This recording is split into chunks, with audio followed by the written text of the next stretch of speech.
public policy in decades, and it's come at a huge price. Why is it that we have so many problems in controlling the cost of building public infrastructure in this country? On Cross Question at 8, a barrister and author Marina Wheeler is with us, Labour MP Luke Charters, Conservative MP Rebecca Smith, and journalist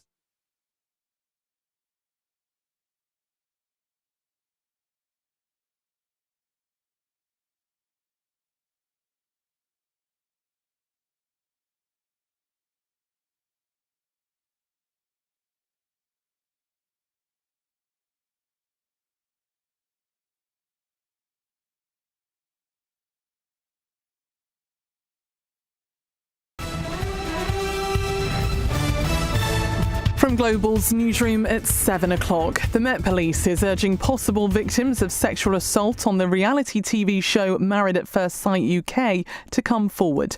2 women claimed on a documentary they were raped during filming, while a third said she was sexually assaulted. Former Victims Minister Alex Davis-Jones has criticised TV bosses while speaking on Tonight with Andrew Marr. It's horrific, and I have spoken up previously when I was a member of the DCMS Select Committee about the vulnerable individuals who go on reality shows and how they're preyed upon by TV executives to make drama and to make compelling TV without any thought for their welfare. It speaks to something about the culture of using people as commodities for entertainment purposes without any thought about their welfare, and it's deeply concerning. Channel 4's chief executive insists the show has got some of the most robust welfare checks, but has ordered a review. A UK police force is investigating 2 separate allegations of historical child sexual abuse following the release of the Epstein files. Surrey Police says one report dates back to the mid to late 1980s in West Surrey, while another in the mid-1990s to 2000 in Surrey and Berkshire. No one's been arrested. Dozens of individuals and 20 companies could be charged over the Grenfell Tower fire by its 10th anniversary next June. Scotland Yard says they plan to hand a file to prosecutors by the end of September. 72 people died in the disaster in 2017. The cost of HS2 could rise to almost £103 billion, and the first trains won't run until 2036. The Transport Secretary has also confirmed they will travel more slowly than planned to save money. Labour has confirmed Andy Burnham will be its candidate in the Makerfield by-election. He says he is proud and humbled to be selected, but Reform UK's candidate Robert Kenyon says he is using it as a stepping stone. If he wins, the Greater Manchester Mayor is expected to challenge party leader Sir Keir Starmer. LBC's deputy political editor Aggie Chambray has been speaking to a party insider over how the Prime Minister is perceived. The idea that he didn't want to go was emblematic of his entire premiership, where he'd made a decision, wanted to stick with something, even though actually in the long run it would be better for him to set out a timeline and potentially less humiliating too. So his strategy, they say, doesn't make sense, doesn't have clear reasoning, but he'll just plough on anyway and eventually be forced into a U-turn. And they say that's what's happened with a lot of policies. And ministers insist the conflict in the Middle East is taking its toll on the jobs market. Unemployment rose unexpectedly in the 3 months to March, while the number of 16 to 24-year-olds out of work, it is at an 11-year high. Former Cabinet Secretary Lord Gus O'Donnell has told Andrew Marr better use of technology would create more vacancies. The easy way to handle AI is to use it to cut jobs, right? So-called automation, automate existing jobs. The right way, in my view, is the long term, is to AI augmentation rather than automation, which is basically thinking about doing things differently and, making the system work better. Making the system work better, for customers and for everybody in a more creative way, which actually creates jobs as well. In the city, the FTSE 100 has closed up 6 points at 10,330. The pound buys $1.33 and €1.15. LBC weather, mostly cloudy tonight with showers easing as they drift eastwards. It will still be windy though, especially in the south, lows of 8. Tomorrow brings sunny spells and scattered showers. These will ease later in the south. Brisk winds for most, highs of 20 degrees. From Global's newsroom for LBC, I'm Amelia Cox. This is LBC from Global, leading Britain's conversation with Iain Dale.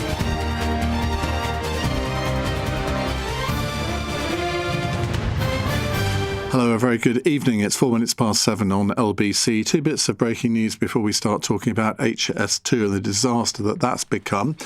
Southampton have been expelled from the playoff final at Wembley on Saturday after one of their employees was caught spying on the Middlesbrough team before their playoff semi-final. So Middlesbrough will now be playing Hull. I don't think we've heard the last of that one. We'll be hearing more about it at about 10 to 8 on the programme. Also, Mark Drakeford, the former First Minister of Wales, he's just called on Keir Starmer to set out a timetable for his departure. But we're going to talk about HS2 because the Transport Secretary, Heidi Alexander, she made a speech this afternoon in the House of Commons, a statement, essentially outlining why she thinks that HS2 has gone dramatically wrong. Now, some people still believe that it should be axed.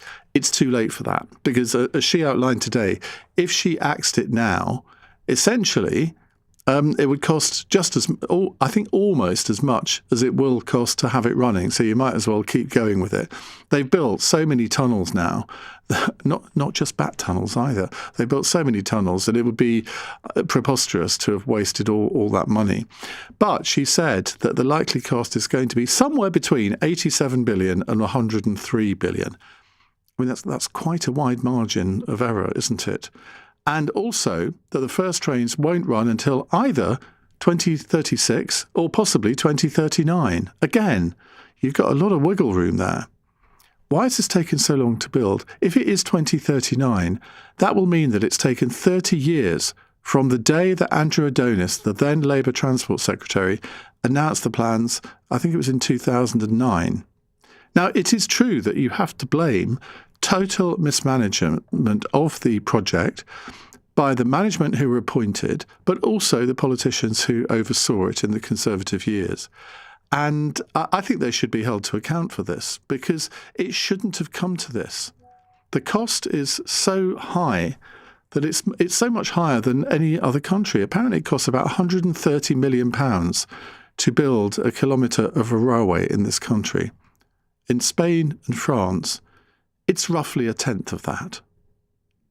Now, OK, we aren't, in landmass, we aren't as big as those countries, so I would expect it to probably cost more because there'll be more tunnelling and all the rest of it. But what do you put this down to?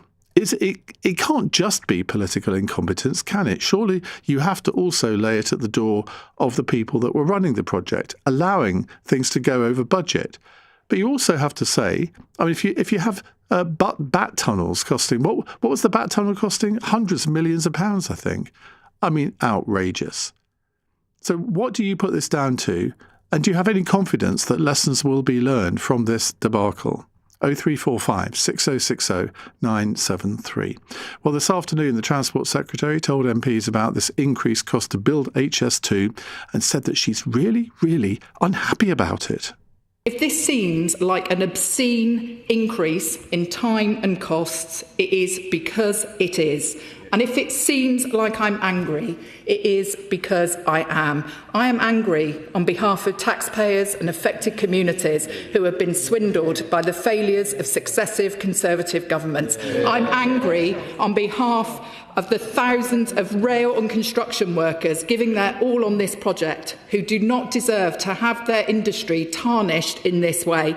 And I'm angry on behalf of passengers who continue to wait for the new services and new opportunities they deserve. Well, Oliver Coppard is Labour's South Yorkshire Mayor. Let's have a word with him. Oliver, very good evening. What do you make of what Heidi Alexander said this afternoon, and how does it affect South Yorkshire? Well, look, I think I probably find it hard to be a very interesting guest, I'm afraid, because I find it hard. Well, I find it hard disappointing. To disagree. I find it hard to disagree with anything you said in your introduction to the segment. I mean, look, it's been a disaster, hasn't it, from start to finish? I think there's probably a huge range of reasons, and no doubt there will be yet more inquiries into exactly what's gone wrong. It has been a mismanagement of politics and politicians. I think there are clearly issues with the bureaucrats and the staff who've been managing that project, albeit under political direction.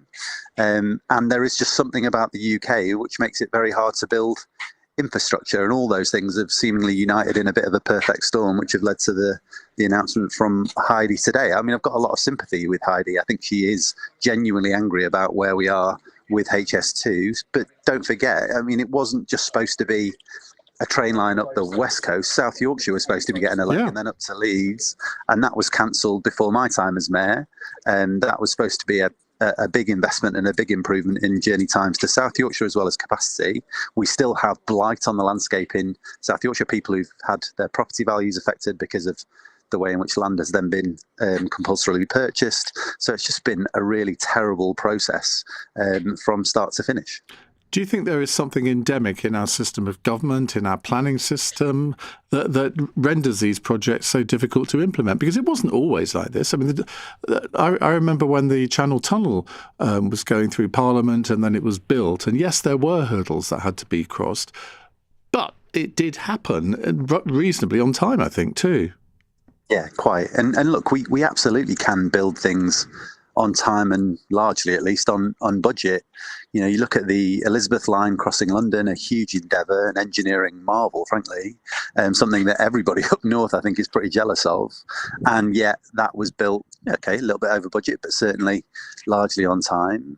You look at London 2012, again, a massive infrastructure project, and again delivered absolutely on time, albeit for a little bit more money. I think, though, when it comes to rail infrastructure, it's quite hard to look at the evidence of what it costs here versus what it costs, as you said, elsewhere, and think there isn't something fundamentally going wrong there. We're interested in potentially expanding our tram network in South Yorkshire. If you look at the potential costs of extending or improving or putting in tram networks in the UK versus other countries, it clearly is more expensive here. I wish I could tell you exactly why that was, but it's something we're going to have to contend with if we are going to make the improvements that clearly people want and need to see when it comes to transport in the UK. So South Yorkshire Mayor, is that your main transport wish, if you like, or is there something else? If you were given a pot of money, that's what you would spend it on, or is there an alternative?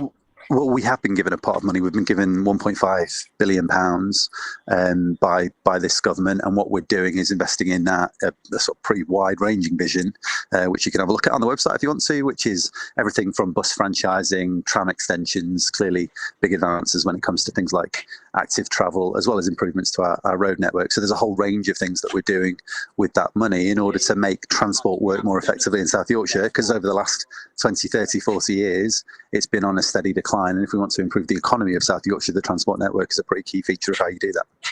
Now, I think you'd be more interesting than you promised you would be at the beginning, but let's see if I can make you even more interesting by asking you this. What is your view on what Labour should be doing now in terms of its leadership? We've just heard Mark Drakeford has called on Keir Starmer to set out a departure timetable. What's your view? Well, look, I said after the local elections in South Yorkshire, where we saw Barnsley Council, which had been doing, anybody that's been to Barnsley recently will have seen the huge improvements we've seen in Barnsley. Barnsley Council went reform by some considerable distance. We saw in Sheffield the Labour group go backwards. The leader of the council was voted out. I genuinely don't think that was a reflection of what people think about the improvements or otherwise in South Yorkshire. I think most people widely kind of agree that we're on sort of the right path. You know, clearly good people can disagree, but there is a general consensus, I think, that we're headed in vaguely the right direction.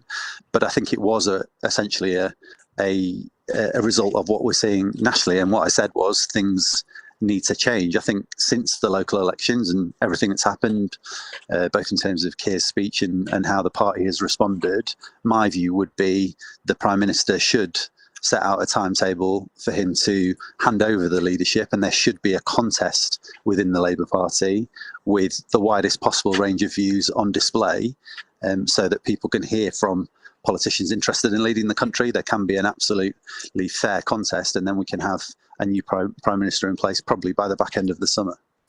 Now, you're going to promise me that you're not going to cop out on this next question, are you? Because whenever I ask a Labour politician what they think should happen now, and then follow it up with saying, well, who do you think the new leader should be? I inevitably get the response, well, I want to look at their manifesto, see what they all have to say. But you have made us stronger stuff than that, haven't you, Oliver? I wish I could give you a name, but let me explain why. Do.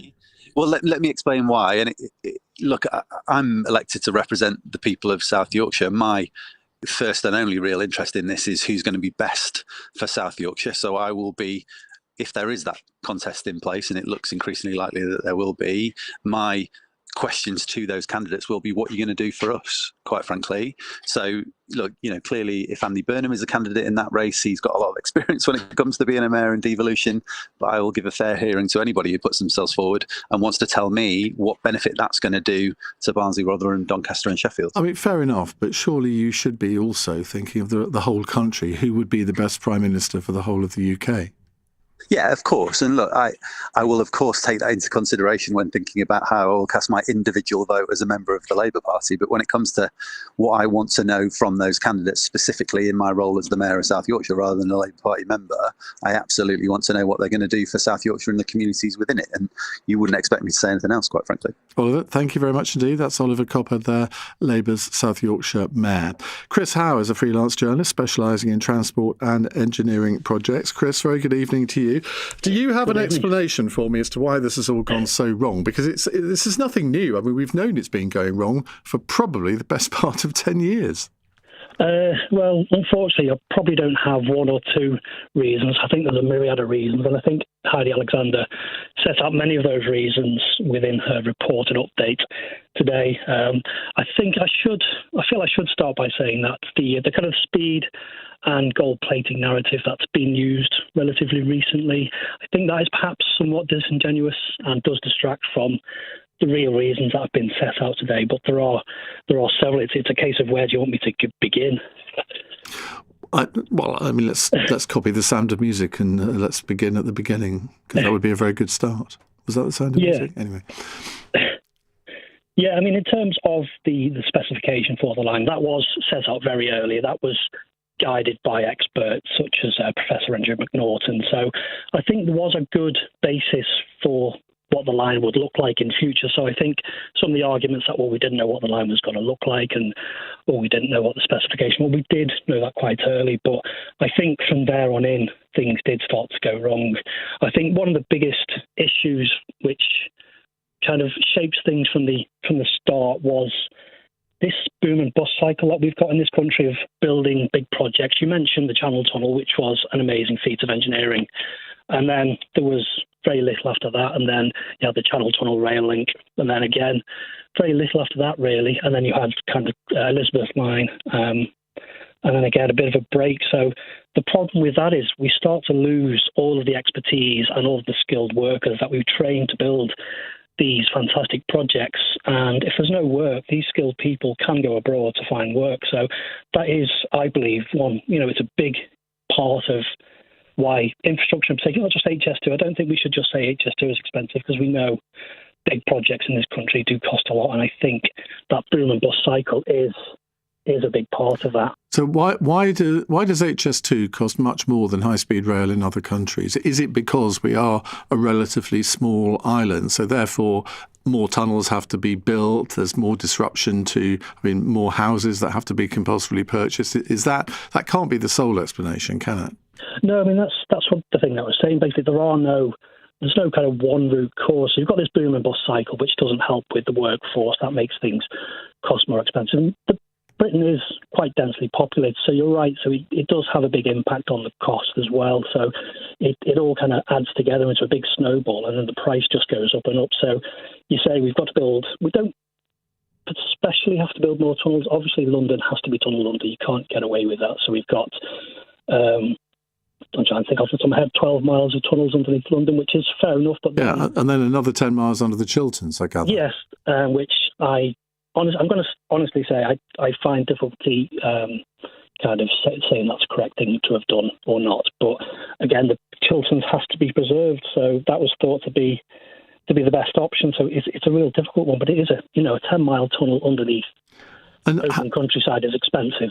How much, if you're going to divide up responsibility for this abject failure, what percentage should politicians accept and what percentage should the various incarnations of the management of HS2 accept?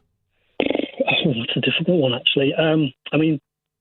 From my part, I think, in my opinion, the politicians should have, let's say 70%, maybe 60% of the blame.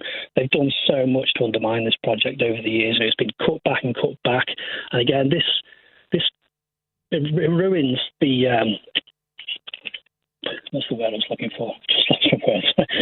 It just ruins the confidence that the industry has in the UK to build these sorts of projects. So you have companies thinking, do we actually want to build this project if it's just going to be cancelled? So I think politicians really do have a big part of the blame for this. I don't know, there have been management failings, but I think, again, this does come back to my first point about boom and bust cycles of we didn't have the right people in the right places at the right time to manage this project. It is a huge project. Even phase one, I think it's the biggest hybrid bill in UK history. So it's a massive project. We can't get around that. And I just think that we didn't have the right people in the right places at the right time to manage this correctly, which obviously has just played another part in the cost. OK, Chris, thank you very much for joining us here on LBC. That's Chris Howe, freelance journalist specialising in transport and engineering projects. But we'll get your views in a moment. Let's not debate the point, should HS2 be cancelled? That decision is never going to be made for the reasons that Heidi Alexander set out. So it's a bit of a pointless debate. What we need to understand is why it's gone wrong, how we can hold people to account for that. And I'm not talking about sort of criminal charges or anything. I don't believe anybody's deliberately gone out to make this fail. But clearly there have been failures, both among politicians, particularly in the Conservative government. It was started under Labour, but most of it has come under the Conservatives. So what should happen now? And are you looking forward to going to be able to travel on it eventually? I mean, I've just worked out that I'm going to be... how old will I be in 2039 if it starts? I'll have to work that out during the break. It's 21 minutes past 7. Weekdays from 7 a.m. We honestly believe that he didn't know. Straight to the point. Has this country become almost ungovernable? Nick Ferrari at breakfast on LBC. Where there should be vision, there is a vacuum. Listen on our free Global Player app or the LBC app. Download it now from your app store. LBC. Your time is valuable. Your perspective should be too. The Economist cuts through the noise with the stories that truly shape your world. How can you believe that a new regime won't crush you just like the previous one? Online scams are stranger than they've ever been. When the world's turned upside down, know which way is up. Read, watch, or listen to The Economist. Ocado price match your shop to over 10,000 products from Tesco.com, so you can get everything you need for less than you think.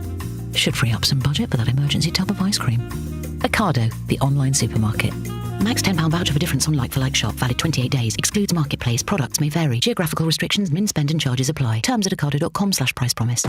Hey there, it's your big McDonald's hunger calling. And it's not just any kind of hunger. It's the kind that calls for big arch. Start with juicy beef, cheddar cheese and big arch sauce. Oh, and don't forget those crispy onions. Hungry? You are now.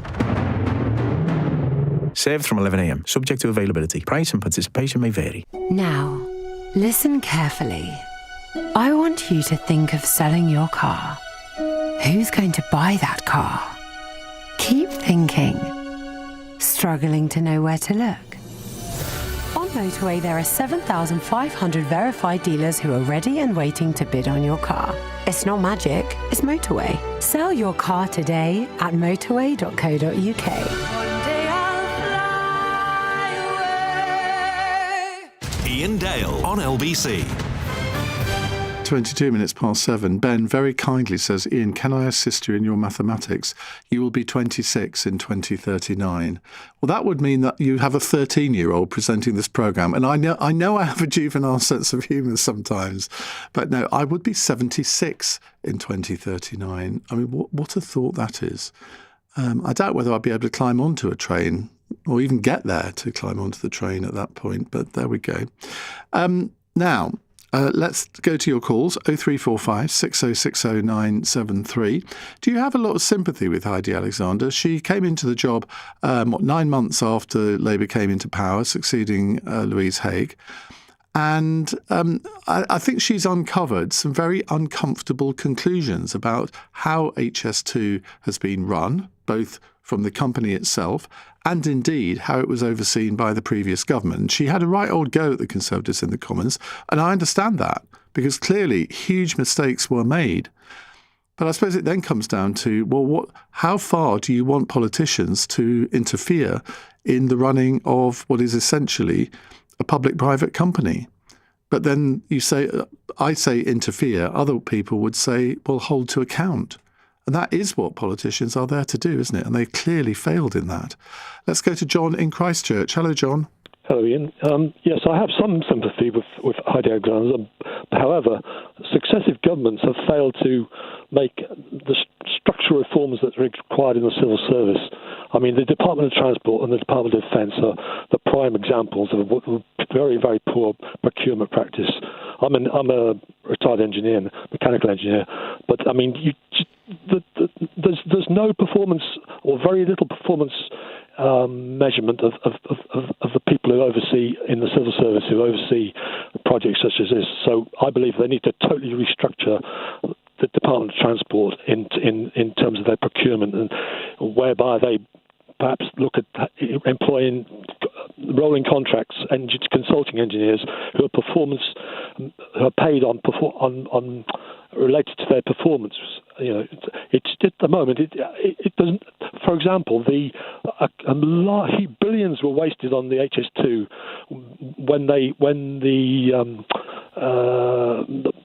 were allowed, HS2 Limited at that time, I think it was about 2018, 2019, they were allowed to turn the contract into a cost plus, so that basically the contractors could almost name their price.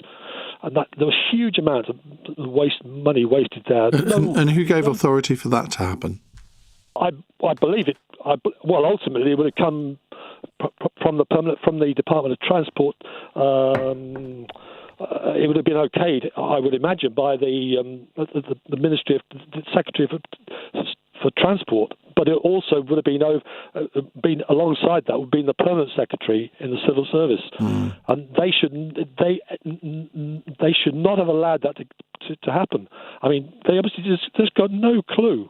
I mean, a huge amount of money wasted, and they're just crazy. Just basically allowing them to say yes, to say yes, it cost us this much, and there's anecdotal evidence, lots of evidence. The industry has since recalled, contractors being charged 3 or 4 times the normal rate of contract machinery because they know they can get away with it. It's just outrageous. Well, this is why I think there ought to be an official public inquiry into this. I know people seem to be against public inquiries now because they always cost a lot, but somebody has to be held accountable. We need to make sure this doesn't happen again, exactly. and the only way it will be held accountable if witnesses can be called who can actually answer the question that you just raised on the cost plus thing. Because I haven't heard that before, but if that's true, that is staggering that any civil servant or any politician or anyone in senior management in HS2 would think that was a reasonable thing to do. But not only have an inquiry, but certainly, but the problem in this country, so many times we have inquiries, lessons will be learned, but nothing's done about it. They need to restructure the civil service, the Department of Transport and the Department of Defence in terms of procurement. Yeah, it's just outrageous. No, I agree with that, and I've been very consistent in arguing that the Department of Transport should never have contracted out a lot of the political responsibility to agencies. Now here, you could argue it's similar because they contracted it all out to HS2 Limited. It's like, why is it that if there's a road issue, you would expect the Department of Transport to be able to answer for it? But oh no, it's now called National Highways. It used to be called Highways England or the Highways Agency. There is no political accountability there whatsoever. And I think that's part of the problem here. On the other hand, you could also argue, well, what's the point? If you have 18 different transport secretaries in, 14 years, well, no wonder the system doesn't work, because no soon as one transport secretary got a handle on the job, they're replaced by another one who has to learn it all over again. It's the politics of the madhouse, frankly. Thank you very much, John. Let's go to Nick in Vancouver. Nick, is there high-speed rail in Canada? No, we fly by planes. We don't really do trains over here, same as the States. There's a line that runs down the east, sort of through Montreal and Toronto for commuters. But other than that, the distances of Canada make it sort of not impossible, but uneconomical. You ask why these things happen in Britain, and it's quite simple. It's because we British don't complain about anything. Oh, come off! You go to a restaurant and get it. No, we don't. No, I'm sorry. You're a regular listener to LBC. What do you think our listeners do for sort of half the day? Complain about things going wrong. But nothing ever happens. Well, that's a different Look at Grenfell Tower. 70 people died. Has anyone gone to jail for that? No, nothing. Well, there's been an announcement on that today, and I think people will be going to jail. We're almost 10 years later. There was a train crash in Canada in 2014 that killed 40 people. They started locking people up almost immediately. You know, if a shirt factory in Pakistan burns down, people go to jail for it, but not in Britain. We don't grumble. We just put up with it. Our betters know how to do these things. Obviously, they know better than us plebs, and we put up with it. I think that's the British way. I don't agree with you at all there. I think with Grenfell, it's so complicated to work out who is culpable, who were the main, who was at fault, that I think it's absolutely right to have a proper investigation, a proper inquiry. And yes, it has taken too long. You're right on that, but it was never going to be something that could have been resolved within a year or two. Well, like I said, I tend to disagree. I think whoever said that those coverings were good on that building should go to jail for manslaughter. It's as simple as that, and I bet no one goes to jail for that. I bet no one goes to jail. Well, I think there will be people that go to jail if they knew that these... Well, anyway, it's probably best to leave that until the conclusions of the report come out. Nick, thank you very much indeed. In the next half an hour, we'll be taking more of your calls on HS2. We're going to talk to Aggie Chambray about the candidate announcements for the by-election in Makerfield. And we'll also get more on this breaking news in the last, three-quarters of an hour, that Southampton Football Club have been expelled from the Championship playoff final this Saturday. Apparently there's going to be an appeal. I mean, this could get very, very messy indeed, but if you're a Middlesbrough fan, you will think all of your Christmases have come at once. It's 7:31 on LBC. Let's get the news headlines with Amelia Cox. Police are encouraging possible victims of sexual assault on reality TV show Married at First Sight UK to come forward. It follows multiple allegations made by former contestants in a documentary, including 2 women who say they were raped. Surrey police are investigating allegations of child sexual abuse linked to the Epstein files after their release by the US government. No arrests have been made. And Southampton have been expelled from the Championship playoffs, with Middlesbrough reinstated to take on Hull in the final at Wembley. It's after the South Coast club admitted multiple breaches of EFL regulations for filming Middlesbrough's training session ahead of the semi-finals. LBC weather, mostly cloudy tonight with showers easing as they drift eastwards. It will still be windy though, especially in the south, lows of 8 degrees. This is LBC. Go all Irish to France with great low prices. With Irish Ferries, you can for less. Irish Ferries, see travel differently. T's and C's apply. They say go big or go home. But now you can go big at home with the Big Arch on delivery. When you're hungry for something big, like really big, Big Arch for big McDonald's hunger. Order on the McDonald's app. Served from 11 a.m. Upcharges and fees apply to delivery orders. Subject to availability. Price and participation may vary. Buying a home on a holiday park was the retreat you always wanted. But then came unexpected site fee increases. And that was before the dramatic loss in value.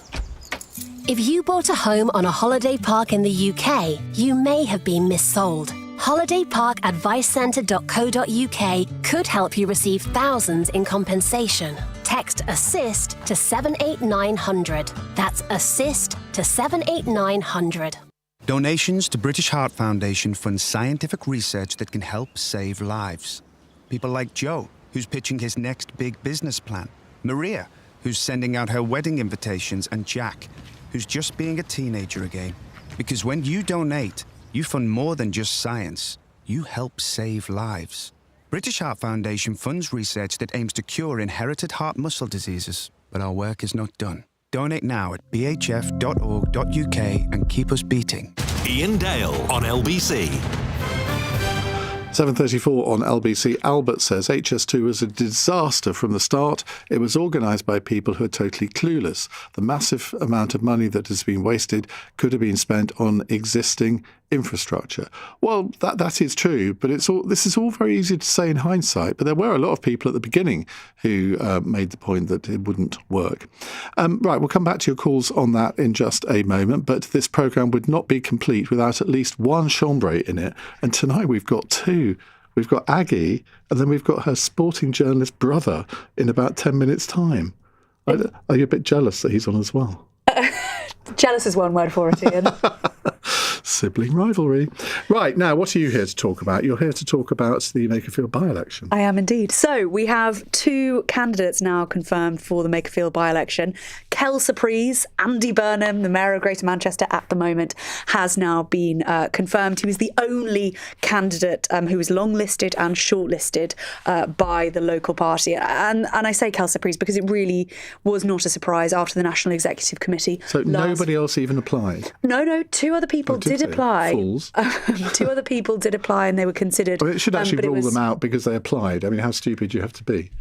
But only Andy Burnham was shortlisted. And, you know, from the National Executive Committee saying last Friday that Andy Burnham, they were going to allow him, sort of nod him through, unlike earlier in the year when he had applied to be the Gorton and Denton candidate. So no surprise there that Andy Burnham is there, but he has put out a post on social media and said these proud working class communities represent the very best values of our country. They deserve so much better. Many people here feel Westminster isn't working for them, and they are right. I'm standing to change that and get the voice of these communities heard loud and clear. And we also have a second candidate, his main rival, that will be Reform UK's Robert Kenyon. He stood in the 2024 general election too. He's a local plumber and he came within 5,399 votes of the Labour. 32% of the vote, didn't he? Which... not bad from almost a standing start. Not to be sniffed at, no. So his sort of pitch, it seems, and Nigel Farage has talked about this, is that it's going to be a David versus Goliath battle. Nigel Farage said this is the plucky plumber taking on open borders. Burnham, only Reform can beat Labour in this by-election. And Kenyon also has put out a pretty shiny video on social media, as has Andy Burnham, claiming that Makerfield was just a stepping stone for Andy Burnham. Here's a quiz question for you. I know you love these. Name me another election apart from Gorton and Denton where a plumber became really famous. Oh, I couldn't. I'm not even going to try. I'd embarrass myself. If I say Joe the plumber, does that ring any bells? You were probably at primary school when this happened, 2008. It was the at primary school in 2008. Well, I don't know. Don't know how old you are, and I daren't ask. No, it was Joe the plumber came out for John McCain in the presidential election in the United States when he was up against Barack Obama, and he became a national celebrity just because of a video that he did. I think he was endorsing John McCain, and then everybody else wanted to get their own plumber on board. So we now have a plumber who won Gorton and Denton. We've now got a plumber here. I do wonder, though, if the media is going to treat the Reform plumber in the same way, in the sort of slightly hero-worshipping way they did the Green plumber. We shall soon find out. We shall soon find out indeed. Now, more news today on the political front. Darren Jones, the Chief Secretary to the Prime Minister, he made a statement in the Commons on the next release of the Mandelson files, which, surprise, surprise, aren't going to be released until June, having been promised in the second week in May. I know we've been asking when are these files going to come out, because of course we have already had the first tranche of the files and now we are expecting the second. This is Darren Jones, the Chief Secretary to the Prime Minister, giving this update in the House of Commons earlier today. Given the House is due to rise on Thursday, Mr. Speaker, and given the length of the publication, the second tranche will now be published after Whitsun recess to give the House sufficient time to review the material and to be able to ask me and the government questions, Mr. Speaker. It could have been published this Thursday, Mr. Speaker, but I felt that the House would deem that to be inappropriate given it will be such a significant publication. Mr. Speaker, I just refer back to my previous comments. This will be the largest publication, other than I think the Chilcot Inquiry report, ever published to the House. So who does it suit best for this to be delayed? It's a really good question. I mean, the government's argument is that there are 337 documents. It's taken them a long time to go through them, and they have made a lot of redactions too. I think there is anxiety in some parts of government about what exactly is going to come out, although I'm assured, and I've asked a lot of people this question, that it is not as damaging as many people fear it to be. But obviously it may derail this already very fragile government. And there are these accusations about what's being redacted, whether everything redacted is appropriately redacted. The Intelligence and Security Committee, through whom all of these documents have gone, they apparently think that a lot of these things shouldn't have been redacted, and yet they're still going to be redacted. Indeed. So that committee has said that if the government wanted to withhold or redact some of the information that's not relevant to national security or diplomatic relations, then they think they should basically go back to the House of Commons and get their vote. Because, of course, the reason all of these documents are being released is because there was this so-called humble address where MPs voted. In the end, it didn't quite come to a vote, but the government basically lost, and they are having to release all of these documents, and they've had to give them to the ISC, that committee, for them to then release anything that's not related to national security. And then the Darren Jones argument is that some of the things are redacted because of personal data collected as part of the security vetting processes. So he's used the example of a bank account. The balance of a bank account would never be published, so that has been redacted. Okay, thank you very much indeed. 10 minutes time, you can listen to your brother. Right, let's go back to your calls and texts. Sue says, have I got the wrong end of the stick? I thought HS2 was a fast passenger train between London and Birmingham, but for 100 billion, does it stop off at the moon or something? Somebody else texted earlier to say that the cost of this is more than its cost to send Artemis to the moon. I think at least double. Right, let's go to Tony in Horsham. Hi, Tony. Hello, Ian. I think that HS2 has gone wrong, like many other big public sector projects, because it doesn't matter if it does go wrong. It matters to politicians and it matters to taxpayers, but who else? We haven't heard... We're all taxpayers, aren't we? We are all taxpayers. You haven't heard ministers saying, this is terrible what's happened and we're going to hold XYZ responsible. XYZ civil servant or anyone in the private sector. So no one's held responsible. And as with the NHS IT programme, £10 billion was spent on that and it was dismantled. If no one's held responsible, why would they really worry about cost overruns and time scheduling gone awry? Well, I suppose it depends what you mean by holding people responsible, by which I mean I think the people who failed do need to be named and shamed. I don't think anyone should be facing criminal charges because I doubt whether anybody went into this wanting to fail, but something went wrong, whether it was the system that was wrong and nobody could work their way through it, whether it was political decision-making that went wrong, whether it was the management within the HS2 Limited company. I suspect it's a combination of all of those things, but we need to get to the bottom of it to try and ensure that our government, our system of government and our system of overseeing public infrastructure projects can be better in the future. I'm afraid they say that every time these projects fail, that we need to have a public inquiry, we need to get to the truth. The public inquiry, lots of recommendations. Some government agrees to, some they don't agree to. Even those they've agreed to are not implemented. Nothing changes. Another big project goes wrong, another public inquiry, and nothing happens. Really, the thing that needs to change is the thing that cannot really change, and that's that you need to have things like minutes of meetings published so that people know what's actually going wrong while it's going wrong. While everything's kept secret, which is how all these big projects run, everything's happening in the dark. No one really knows until a year or two later, or 5, 10, sometimes 20 up to a later. point, but you can actually do freedom of information requests, which I think HS2 Limited... Well, would they be subject to them as if they're a private sector company? I think they actually would, because they're effectively a public private sector company, if you see what I mean. The Department of Health, the Department of Transport would be liable, but for Freedom of Information Act. But Departments are very wise to FOI requests. They delay them and sometimes appeal them, and it goes to court, and sometimes it can be years before the FOI requests are actually met, and very often they're not met. That's not a good way to hold. No, but it is one way that the general public can actually, even if it takes quite some time, get some information. Tony, thank you. Let's go to Billy in Ventnor on the Isle of Wight. Hello, Billy. Hello, evening, Ian. Hi. I suppose I'm calling from the perspective of someone on the Isle of Wight. Of course, it's been a long contentious issue. Indeed, Joe Robertson, the MP for Isle of Wight East on this side here in Ventnor, spoke today in the House of Commons, or it was recently, about the cost of cross-island ferry travel. It would cost a car in June approximately £500, or should I say more now, to go on a return crossing of some kind. And the reason why I'm raising this is because, similar to the other point you were making before the break, the sheer eye-watering amount of money wasted on a project that hasn't even effectively kicked off yet and is being used or benefiting the public has spent so much money. And I'm just sort of thinking locally here with my Isle of Wight hat on, a ferry, albeit a lot of money, would cost you £600 million.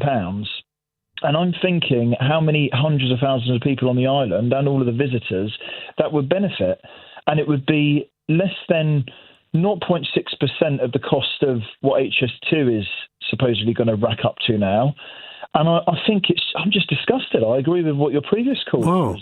I'm thinking of my trip to the Isle of Wight Literary Festival in October, and I'm thinking, am I going to have to pay £500 to take my car on the ferry? I really hope not. I mean, if you're coming via car, then potentially. And this is the problem. We are held to ransom over here, depending on the time of the year.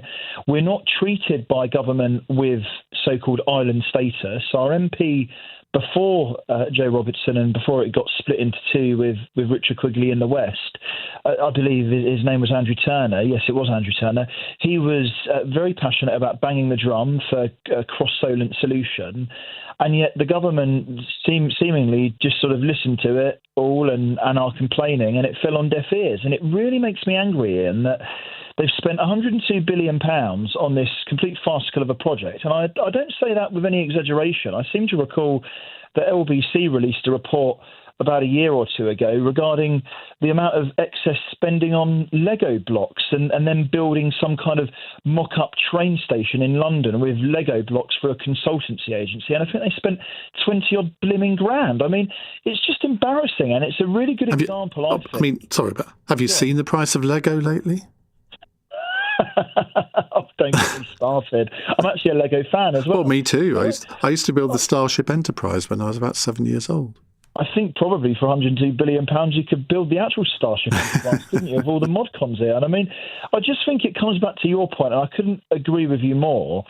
The amount of excess money that's being wasted as though it isn't their own. And of course, the answer is it's because it's not their own. Somebody needs to be brought into question, and someone does need to be blamed for this. And although I know public inquiries are, ordinarily speaking, it's what the Labour Party say we need to do when they're in opposition in order to fix all of the problems that they still can't seem to at the moment get a grip on. But facetious point to one side, I do actually agree with you on this occasion. I think that a public inquiry is necessary because surely someone is to blame. I mean, who is to blame? Is it the person? Well, I mean, it's just excessive, isn't it? I mean, you wouldn't treat your household budget like this, so why are they allowed to get away with it time and time again? Well, in the words of the Howard Jones song, no one ever is to blame.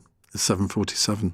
Nick Ferrari at breakfast on LBC. The Prime Minister, the Home Secretary, and indeed the Commissioner of the Metropolitan Police were all giving us assurances after that incident in North London that we would root out anti-Semitism. So what is to be made of a report of more than 100 accounts of abuse committed in schools by pupils and by teachers? I was on a bus. There was a bunch of schoolgirls, and one of the schoolgirls said, Jews to. The Jewish community need to speak up more and say they are against what the IDF are doing. There is an undertone here, and I'm hearing it quite a few times, that Jews might be fair game because they don't speak loud enough. We hear globalise the Intifada or from the river to the sea, and people just dismiss it. Nick Ferrari at breakfast. Back tomorrow morning from 7. Listen on our free Global Player app or the LBC app. I'm in the kitchen with Charlie Bigham. So what have we got here, Charlie? My brand new pan-fried pad thai noodles. Noodles? But you're Mr. Fish Pie guy. Guilty. And while ovens rule at roasting, the pan is king of noodling. Whether it's pad thai, yakisoba or laksa, finding that perfect texture is a bottomless noodle rabbit hole. But all I have to do is stir it in the pan for 6 minutes, right? Bingo! Try the new Charlie Bigham's Asian pan-fried noodle range. Handmade in my kitchen. Pan-fried in yours. Oh, bad traffic. Great news, isn't it? More time in the car. Joy. Maybe you don't feel it. Maybe you don't drive a Lexus NX yet. But when you do, you'll see the positive of peak hour, the delight in a detour, the love of the long way. The Lexus NX plug-in hybrid. Experience amazing before you arrive. The following is from TfL. My name was Luna, like the moon. I was 2 days short of my 17th birthday when I was killed. My killer wasn't a bad man. He had a rescue dog called Frank and rang his mum every Sunday. He wasn't a speed freak. He just thought it was okay to go a few miles an hour over the limit. But that was enough to knock me off my bike and kill me. Speeding injures or kills over 1,000 people in London every year. Slow down. To the Mayor of London and TfL, every journey matters. When you're smiling. Banning Dental Group clinics with over 5,000 top-rated Google reviews. Keep on smiling. Your time is valuable. Your perspective should be too. The Economist cuts through the noise with the stories that truly shape your world. How can you believe that a new regime won't crush you just like the previous one? Online scams are stranger than they've ever been. When the world's turned upside down, know which way is up. Read, watch, or listen to The Economist. This is LBC with Iain Dale. Call 0345 6060 973.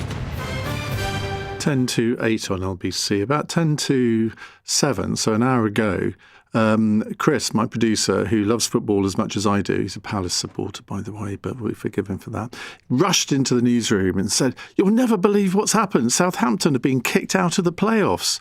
And I must admit, I was very, very surprised. I listened to a podcast called The Price of Football, where they talked about this. Was it in the latest episode or maybe last week? And they agreed that there's no way that Southampton would be kicked out of the playoff.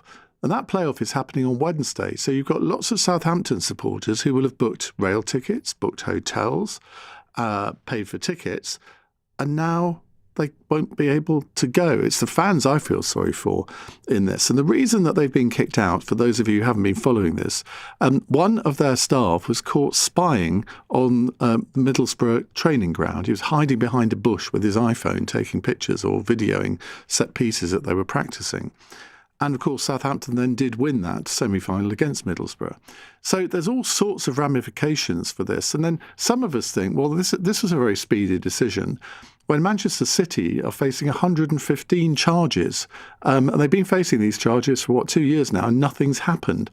Well, you can never have enough Chambrays on this programme, so we've got another one now. Hugo Chambray, brother of Aggie, is a sports journalist, and he's going to explain all. Hugo, thanks for coming on the programme. I mean, this is a right old mess. I mean, it's good that the EFL have taken decisive action, I suppose, but there are all sorts of long-term ramifications from this, aren't there? Yeah, I mean, I completely agree with you, Ian, that when we knew today was the day that Southampton were being looked at for allegedly spying on opposition, I mean, just truly extraordinary and unprecedented stuff. Spying on their opponents to battle to get to the Premier League in what is referred to as the richest set of matches in football, because the rewards for getting to the Premier League for a championship club, I mean, are thought to be in the region of £110 million. And the way they did it was so amateurish. I mean, sending someone quite junior at the club, we think, to spy on Middlesbrough ahead of those semi-finals, potentially live streaming to somebody else at the club. And then quickly Middlesbrough realised what was going on. Someone accosted him. He ran off and changed clothes.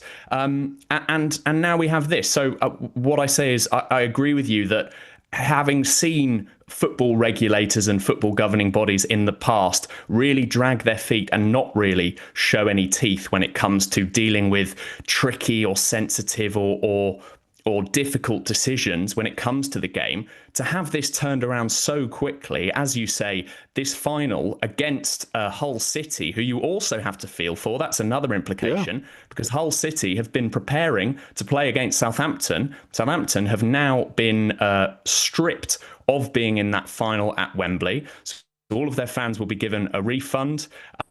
And Hull City will play Middlesbrough, who lost to Southampton after being spied on. It is a truly extraordinary sporting tale.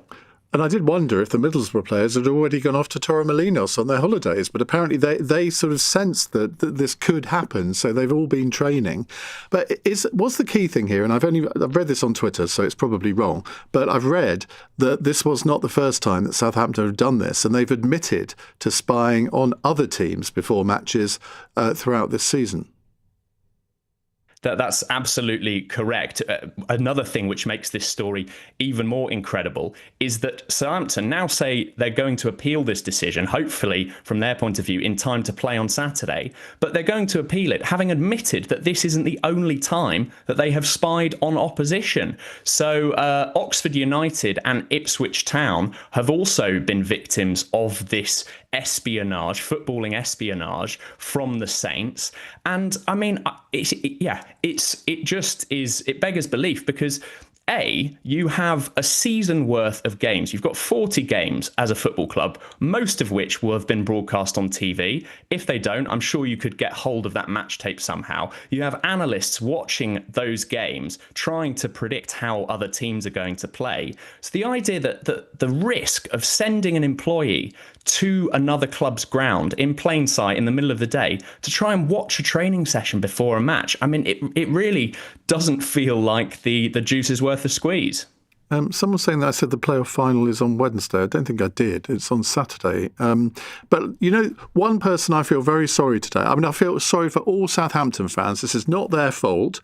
They've had a difficult time of it in the last couple of years. But their striker, Ross Stewart, he's been named in the Scotland squad today. He hasn't been in the Scotland squad, I think, for 4 years. He's had a terrible injury record, but he's really come good over the past few months.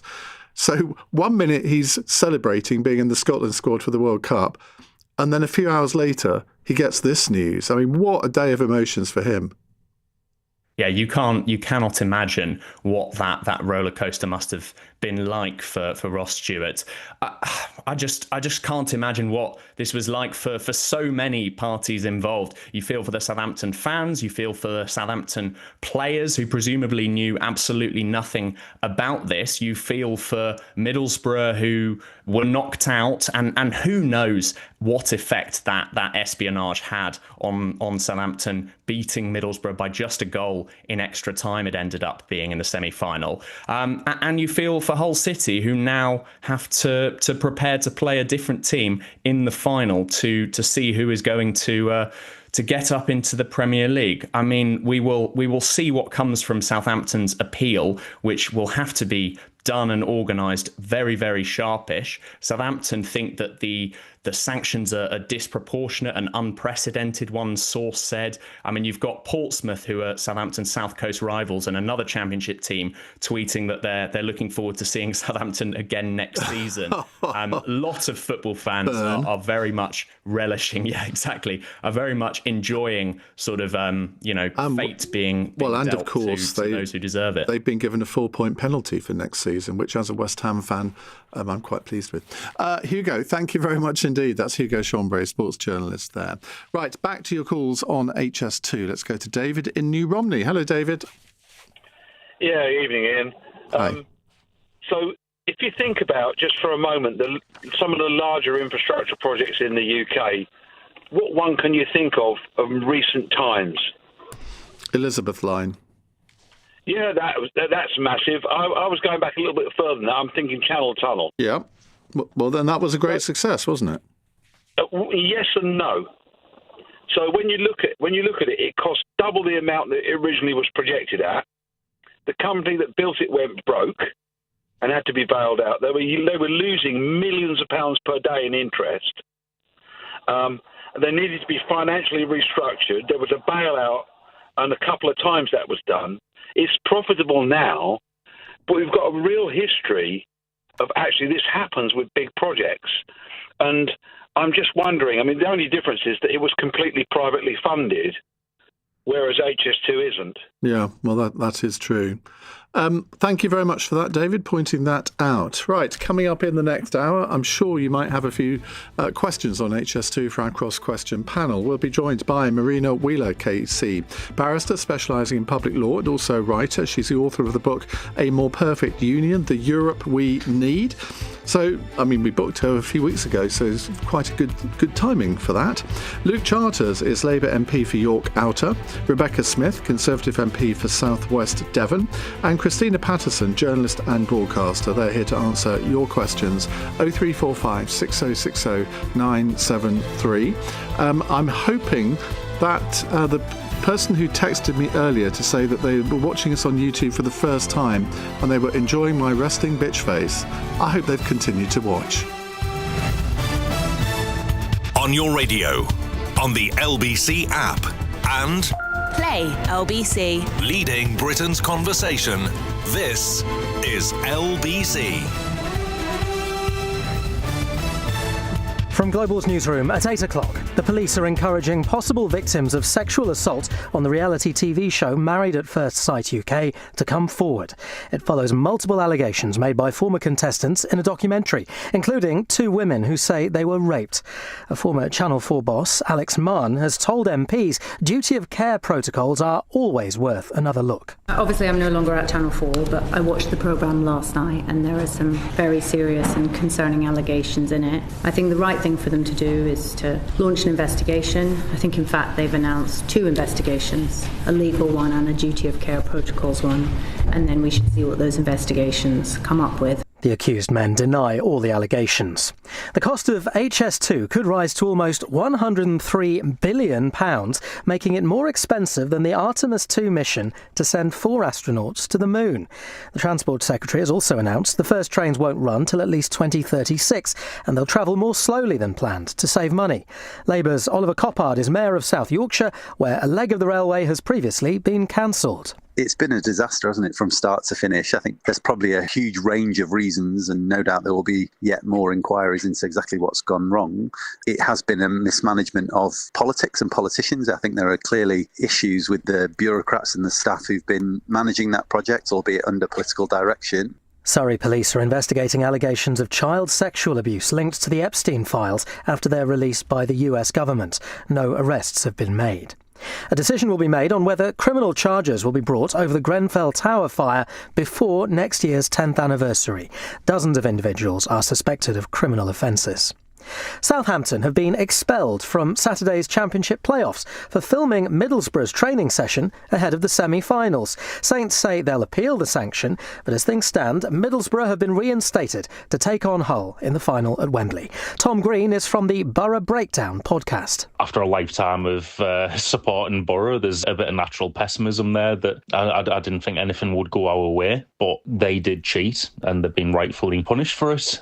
In the city, the FTSE 100 closed up 6 points at 10,330. The pound buys $1.33 and €1.15. LBC weather, mostly cloudy tonight, showers easing as they drift eastwards. It'll still be windy, lows of 8. Sunny spells and scattered blustery showers tomorrow. From Global's newsroom for LBC, I'm Matt Hewitt. This is LBC from Global, leading Britain's conversation. Cross Question with Iain Dale. Hello and welcome to Tuesday's Cross Question. It's 2 minutes past 8. On my panel, making her debut on the programme, next to me on my left is Marina Wheeler-Casey, barrister specialising in public law and the author of this magnificent tome, A More Perfect Union, The Europe We Need. See, that's why you should watch us on the LBC app, on Global Player, or the LBC YouTube channel, so you can see me plugging a book. Next to her is Luke Charters, Labour MP for York Outer. We had Rachel Maskell on yesterday. It's a York week on Cross Question.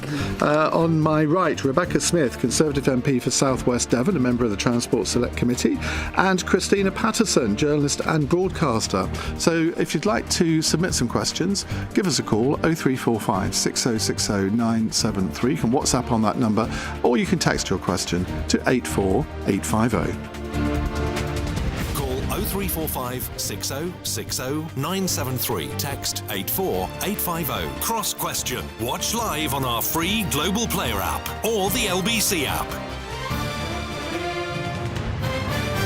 Right, let's take a first question from Scott in West Hampstead. Britain was once the envy of the world for its pioneering railway and civil engineering projects. What lessons, therefore, need to be learned from the failings behind the HS2 project, which was planned over 15 years ago, but which won't, according to the Transport Secretary today, see trains running for at least another 10 years and possibly 13? Rebecca, let's start with you. You're on the Transport Select Committee. I'm sure this is something that you've spent quite a lot of time deliberating over. What's gone wrong? So actually, the Select Committee's got a hearing on it tomorrow, in fact. I mean, I think one of the challenges we've got is what's going to happen going forward, because one of the things that we did when we were in government was remove the political control. We introduced the expert that is now going to be leading the work that's going forward. And what we feel is that it's actually going backwards by making it political again, that actually the best way to take this forward is to take politics out of it so that we can actually deliver this as an infrastructure project for the whole country. So no democratic accountability? No, I'm not saying no accountability. What I mean is having people who are not politicians controlling the kind of programme in terms of the delivery aspects of it, but of course still coming back to the Select Committee and the Secretary of State. I mean, this is costing billions of pounds. And I mean, you might as well say, OK, well, let's not have any political input into the health service. That costs £200 billion. Let's put an expert in control. I mean, Italy's done that as a sort of a technocratic government. We're a democracy, for goodness sake. I completely agree with you. Of course, you have to have politicians at the top. I mean, this is one of the challenges we've got with the new railway bill coming through, is that they want to take that into the regions rather than having a kind of political leadership on it. I mean, I think the big challenge with a lot of this is actually just the questions around how much has been delivered. I mean, a friend before I came on has sent me 2 photographs of what was promised and what's been delivered. And the overarching bit that is likely to be delivered is the bit Old Oak Common that has the biggest impact on the southwest rather than an impact improving the railway for the north, which seems particularly ironic. So there's clearly some big questions to go and look at it. And no doubt that is what the Select Committee will be looking at tomorrow and coming forward with recommendations on what that should look like. Christina. Well, it just looks like breathtaking incompetence. The billions it has gobbled in the process of subsidising £300,000 per bat, which might or might not fly through this tunnel or that tunnel. It's just, and then you hear about the salaries that have been paid to the people looking after it and their incompetence, and the people who were forced out of their homes, and the whole areas are still undeveloped and not turned into anything approximating a transport system. I have no idea of the minutiae of what went wrong, but exactly when you mention the infrastructure of the past or the railways of the Victorian era, and you look at this, and actually I go to Italy a lot. Public transport there is fantastic. The trains are really, really good. It's just embarrassing. It's embarrassing and wasteful and baffling that this whole project should be such a mess and still seems to be nowhere near completion. I just don't understand it. But when I read about the salaries involved, it makes me really angry. It's like when you hear, and I understand Andy Burnham's desire to nationalise everything in sight, because it's like the water system. When you hear about the salaries of the chief execs of the water companies and then see the mass leakages of sewage or whatever, you think, how do most people earn a normal salary and they do their actual job? So I don't get it. But I mean, this is in effect a nationalised thing. I know it's HS2 limited, but it is the government overseeing it. It doesn't actually give you much confidence, Well, successive government. I mean, it wasn't started by the current government. Successive governments appear to have made a total mess of it. And I don't understand why they've made such a mess of it. But in terms of delivering national anything, it doesn't inspire confidence. Luke Charters. Well, I think the biggest error was we should have started building HS2 up north and worked our way southbound. But what's absolutely baffling is the creation, of course, of the Backshed Tunnel. That's just this visual metaphor of over-indexation, over-specification. It might not even save the flipping bats. But it might even fly through it. I mean, exactly. And I think, but Heidi Alexander, the Transport Secretary, to be fair, was faced with a choice. Do you back the current scheme or do you bin it? And looking into this, she actually found that it was similar cost. Yeah. So do you put all of that in the back and get nada, zilch, nothing, as Farage wanted to do? No one's going to say just bin all of that. Let's make the best of a bad situation. We can deliver it, actually, with still a high-speed network as fast as a Japanese bullet train, but get on with it and start delivering Northern Powerhouse Rail connected to Transpennine route upgrade. We'll left this mess. We've actually had to be the ones that save it. Marina. Yes, I mean, it seems to be agreement that it was a good idea and long overdue, but the execution of it was, I agree with Christina, just appalling and an embarrassment. I don't know the minutiae either, but it sounds as if the Department of Transport has quite a lot to answer for, in that it didn't manage the project. I mean, I know it's a private or a sort of corporate entity that's running it, but it sounds like they don't, in the civil service there, have, it might be a symptom of not having the right skills, serious commercial project management skills. I mean, I would just say, before one gets incredibly depressed about, Britain not being able to build anything, we have built some pretty good things recently. I mean, Crossrail worked well. Silver Line Tunnel, near where I live. And then there's that massive great sewer in London that seemed to, Sewers never get the publicity they deserve. No, but it was a brilliant project. But do you think, though, that it's kind of our system of government that hasn't helped here? I think there have been 18 different transport secretaries since Andrew Adonis first announced this in 2009. Yeah. And so you have a situation where just when somebody gets their feet under the table, they've sort of learnt all about it, and then they get shuffled off somewhere else and a new one comes in. Yeah. That can't help, can it? No, completely agree. And I think we see that right across different parts of government. I mean, why we've also been talking about needing to build houses for decades, haven't we? And that the planning system is sort of clunky and wrong. And yet, we still seem to be in the same place. And I think it's probably, as you say, Ian, partly to do with just, the turnover of housing secretaries. Can I come in on something Marina said, though? Do. And I actually don't agree that HS2 should have been built. As a Southwesterner who can already get to Birmingham and the north via the southwest and is not going to do the dogleg into London to get that high speed, for me, right from the beginning, I thought it was an outrageous amount of money to shave literally a few minutes off the journey times that are already quicker than the journey times that I experience going back into the West Country. And now Old Oak Common, which is this interchange station with HS2, to allow it to go up to Birmingham, all the railway lines from the southwest are going to be moved into new platforms, which means they will either have to slow down or stop at that station on its way to Paddington. And do you want to know what they told me when I went to visit? But it's fine because you can get on the Elizabeth line. And I said, well, I can get on the Elizabeth line at Paddington and just stay on the same train where all the shops are, the tube and everything. And so for me, as a kind of southerner or southwesterner, I think it's the biggest waste of money ever. And I think actually the fact that it's now gone back to the department to deal with and the same people that were working on it before are doing it doesn't leave me with any confidence that we're going to get value for money that will make a difference to the lives of my constituents back in Devon. Well, I went from Cardiff to Par in Cornwall recently. It took 5.5 hours. Yep. With, I think, 2 changes. And we've it's things like that, and what you just said, Luke, about sort of improving lines in the north. if that money, the 100 billion, had been spent on those kind of connections, people would actually see the improvements, wouldn't they? Whereas most people won't experience this. Well, there's a bit of whataboutery, isn't there? And I think one of the first days I became an MP, I'll tell you this story, I said, what are all those bills in the corner of the library? And they were the hybrid bills. And they would literally stack probably as high as your studio here in terms of the complexity of it. This is the problem we face. We've got to machete through all of that bureaucracy to get anything built. And when I interviewed the chief exec of HS2 when he came to Public Accounts Committee, we were uncovering not just the bat shed issue, but something called new marinas. They were over-specifying to save our great crested friends. And do you know what? Can I just say this? I want to be really honest. I'd rather more money goes to local hospices in Rebecca or I's constituencies than it does bats or newts. And that's the country that we've become, and we've got to move away from that. I'm glad you clarified you said bat shed, because I thought you said something similar. Just to round this off, do you all think there should be a public inquiry into how this has gone so catastrophically wrong? Oh, we just have public inquiries for everything nowadays, isn't But if we don't have them, we can't learn from them. Well, but we never do learn from them, do we? They're enormously. I don't know how often we do. They're enormously expensive for the taxpayer, and usually the conclusions are pretty predictable. Should have done better. Should have talked to each other. Should have got on with it. I mean, I think we could probably, sit us around for a couple of days with, press cuttings. We could probably produce something as good as that. Rebecca?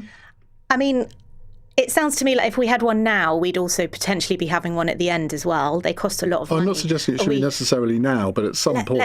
Let's see how it finishes. I mean, sometimes going through the trouble is, I think we know what the problems are already because it's been investigated so many times along the way. But if the general consensus is we need to, but I don't think the public stay switched on to public inquiries, and we talk a lot about them in Westminster, but actually nothing will change unless we fundamentally I'll probably be dead by the time this goes. I mean, you'll be lucky if you never catch a train. Marina? Well, I hope you're not dead, Iain. But no, I mean, I know I should say as a lawyer, since all my colleagues will benefit enormously from a public inquiry, but no, I don't think it's a good idea. I think it's too expensive. I think some kind of a look at what went wrong, some kind of a investigation, but not a sort of full-blown expensive process. Well, it's 3-0 so far, Luke. Yeah. I'm not convinced either. I think we need a proper plan for rail in this country, not just the next 10, 20 years, but going further than that. So, we could have Manchester Piccadilly as King's Cross for the north. We could have international rail service, are you ready for this, from the north of England to maybe take out some of those short-haul flights. And we've seen, I think Eurostar have just signed off on some London to Switzerland journeys. So why don't we have that broader view going 20, 30 years out, so we're not just in this retrospective all the time? I mean, I actually think, just want to fly the flag for a moment for journalism, because we work so much more quickly. And I think if you've got a Sunday Times Insight investigation or some equivalent, I bet you they could get to the nub of the issues in a few weeks with some intensive working to the kind of deadlines that journalists are used to. These inquiries just take forever. You don't need judges being paid thousands of pounds. They've got a new head of the Insight team now, Gabriel Pogren. So if you're watching, listening, Gabriel, go for it. Right, we'll move on to another subject in just a moment. And if you have questions for our panel, keep them coming. 0345 6060 973. It's 8:15. LBC. You've packed enough suitcases to know quality when you see it. Well, Saga Travel Insurance has been named a Which Best Buy. And now get 20% off when you buy before the 11th of June. Search Saga Travel Insurance for a quote today. New policies only. Standard and Plus are Which Best Buys May 2025. Terms and conditions apply. Over 50s only. Everything cake at Ocado. We've got birthday cakes, Jaffa cakes, pancakes, fish cakes, rice cakes, oat cakes. Basically, you can have your cake and eat it, as well as non-cakey stuff at Ocado, the online supermarket. Give us a try and get 25% off the food in your first shop and free delivery. Geographical and other restrictions apply. New customers only. Min spend £60. Max saving £20. Charges apply. Terms at ocado.com. Mr. and Little Miss are back in Happy Meal and they're off on a road trip. Your little one can go somewhere exciting with Little Miss Brave. Laugh all the way there with Mr. Tickle, or make up an adventure all of their own. On this road trip, anything's possible. Some fun, some food. It's all inside this Happy Meal. Until the 8th of June from 11 a.m. Includes one pre-selected book or toy while stocks last. Subject to availability. The following is from TfL. My name was Luna, like the moon. I was 2 days short of my 17th birthday when I was killed. My killer wasn't a bad man. He had a rescue dog called Frank and rang his mum every Sunday. He wasn't a speed freak. He just thought it was okay to go a few miles an hour over the limit. But that was enough to knock me off my bike and kill me. Speeding injures or kills over 1,000 people in London every year. Slow down. To the Mayor of London and TfL, every journey matters. Cross Question with Iain Dale on LBC. Call 0345 6060 973. 17 minutes past 8 on LBC. On our panel tonight, we have Christina Patterson, journalist and broadcaster, Rebecca Smith, Conservative MP for South West Devon, Luke Charters, Labour MP for York Outer, and Marina Wheeler, barrister specialising in public law and the author of a new book, Let's Brandish It Again, A More Perfect Union, the Europe We Need. Now, I'm imagining we might have a question on Europe, given that's the subject of the week, courtesy of West Streeting. You never know. Right, let's take a text question from Andrew. Today's unemployment figures showed that unemployment has risen yet again, as it has done virtually every month since Labour took office. Does the panel think that this is down to the Iran war, or is it in fact far more of a problem caused by Labour's economic policies and the fact that businesses have now been hit since April with higher business rates and another minimum wage rise that then has rippled through their whole business?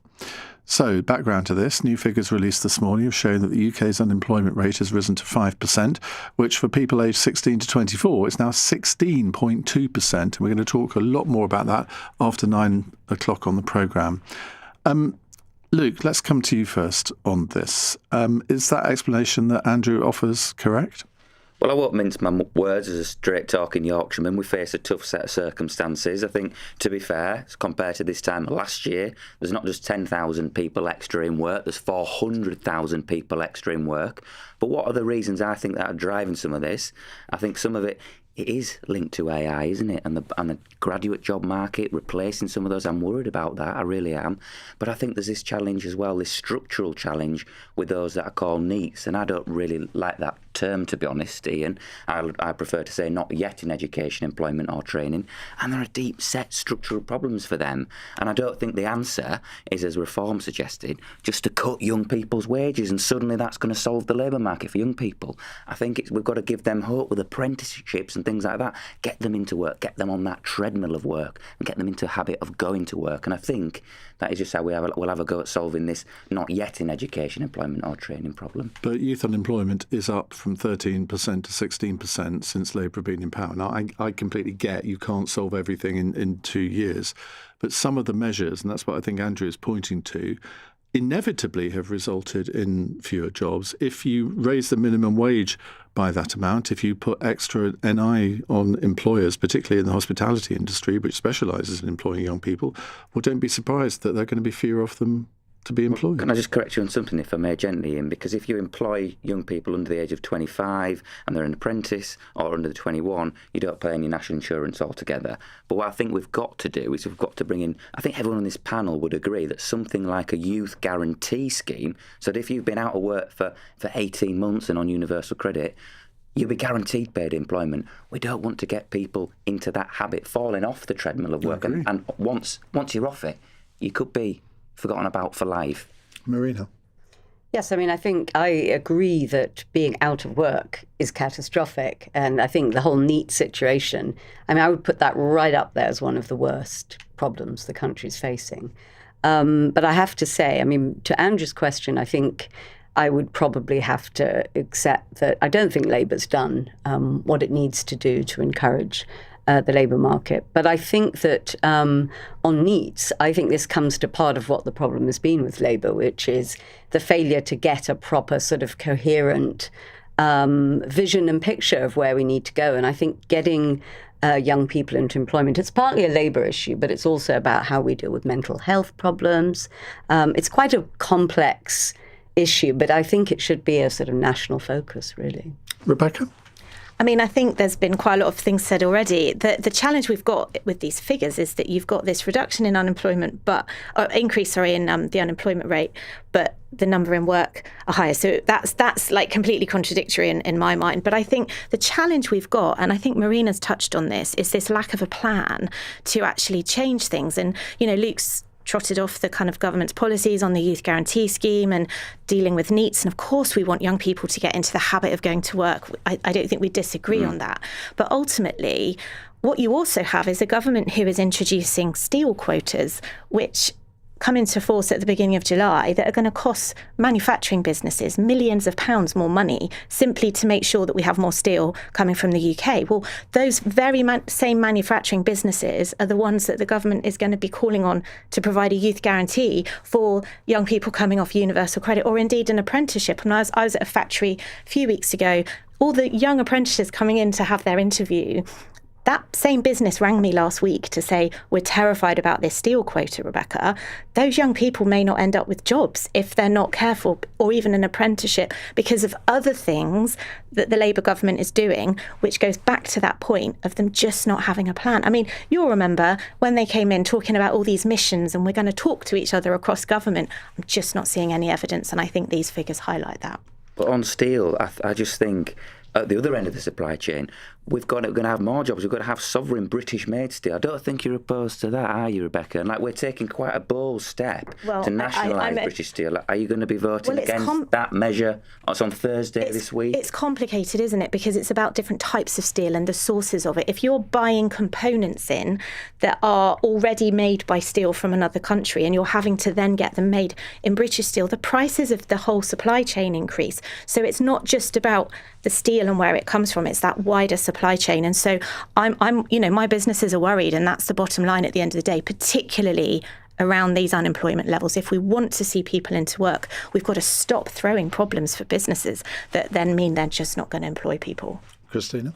Well, I think so many of these problems just feel too big for the government to tackle. One is the university sector, because we have a system which incentivises people just to universities to take students on for their money. So we have, a lot of overseas students. I know academics who are teaching classes, and most of the people in the class are Chinese, and they're holding up their phones all the time because they don't understand, and then they can get them transcribed by AI. I mean, that's a crazy, crazy system, and universities have been turned into money-making machines. We got young people saddled with enormously high student debts on the plan 2. And can I just offer an alternative for you on that? Because our university sector is massively respected throughout the world. It's one of our most successful imports. Why wouldn't we want to attract more foreign students to our universities? I think, look, it's back to that thing of whether you join systems up. And of course, if you've got a successful business, because they are run as businesses, and of course you do want the overseas students because they're supplying the revenue, and I'm certainly not opposed to that.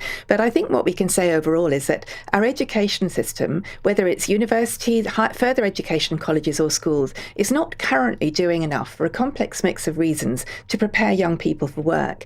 And into the mix we have the revolution of social media and smartphones, which has very sadly had an enormous effect on the mental health of young people, and seems to have caused increased fragility for all kinds of reasons. So I don't think young people are making it up when they say they're suffering from anxiety. But the cure for most of these things is work. And unless you are encouraged into work and supported into work, and I'm thinking now of the scheme, I can't remember what it was called, but that Gordon Brown introduced when he was Prime Minister, which, you have to, and it costs money to get people into work. People are not prepared for to get up every morning, go and do a job. They need support. It's not a case of just axing people's benefits. I don't think we should have a welfare system that enables 1 million young people to be on benefits for mental health reasons. I absolutely think that should be reformed. And I don't agree with, I think that the backbenchers made a big mistake in voting against those reforms. I think that was, another sign of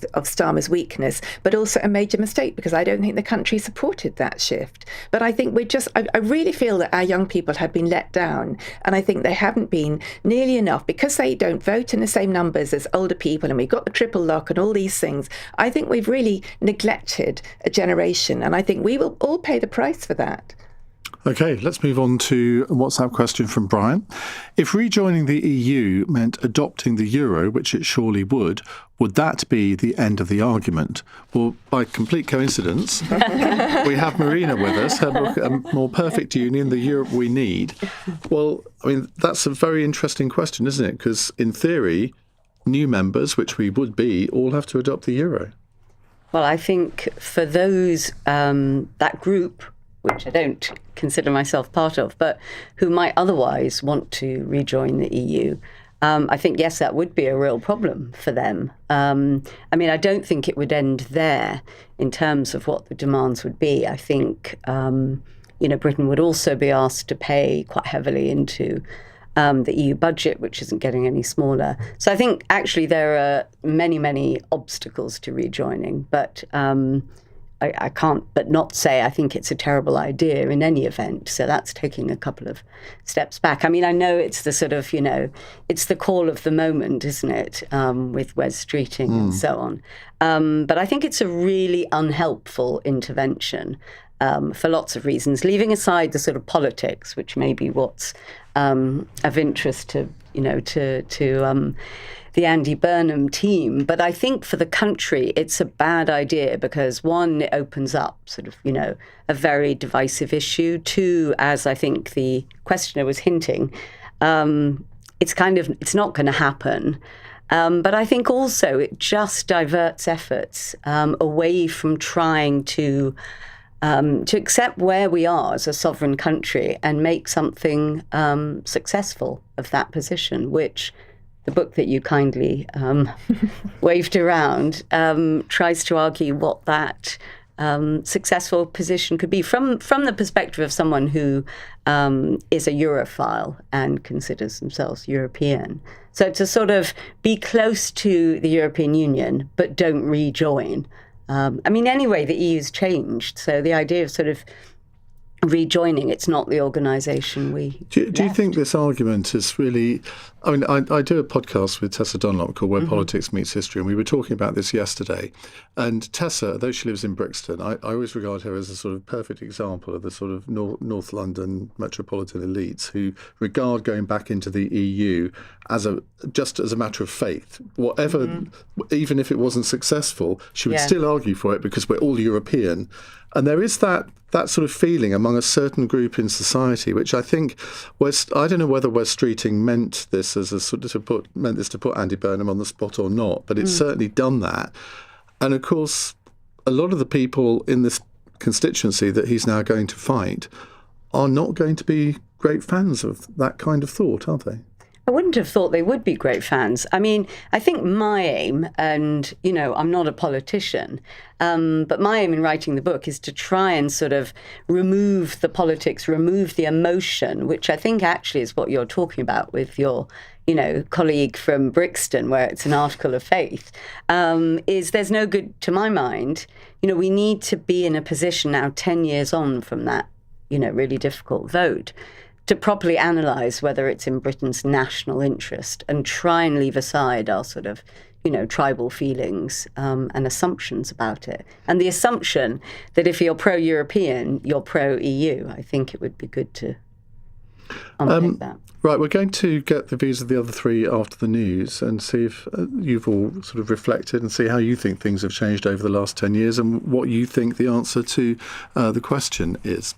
But first, it's 8:30 on LBC. Let's get the latest news headlines from Matt Hewitt. The police are encouraging possible victims of sexual assault on reality TV show Married at First Sight UK to come forward.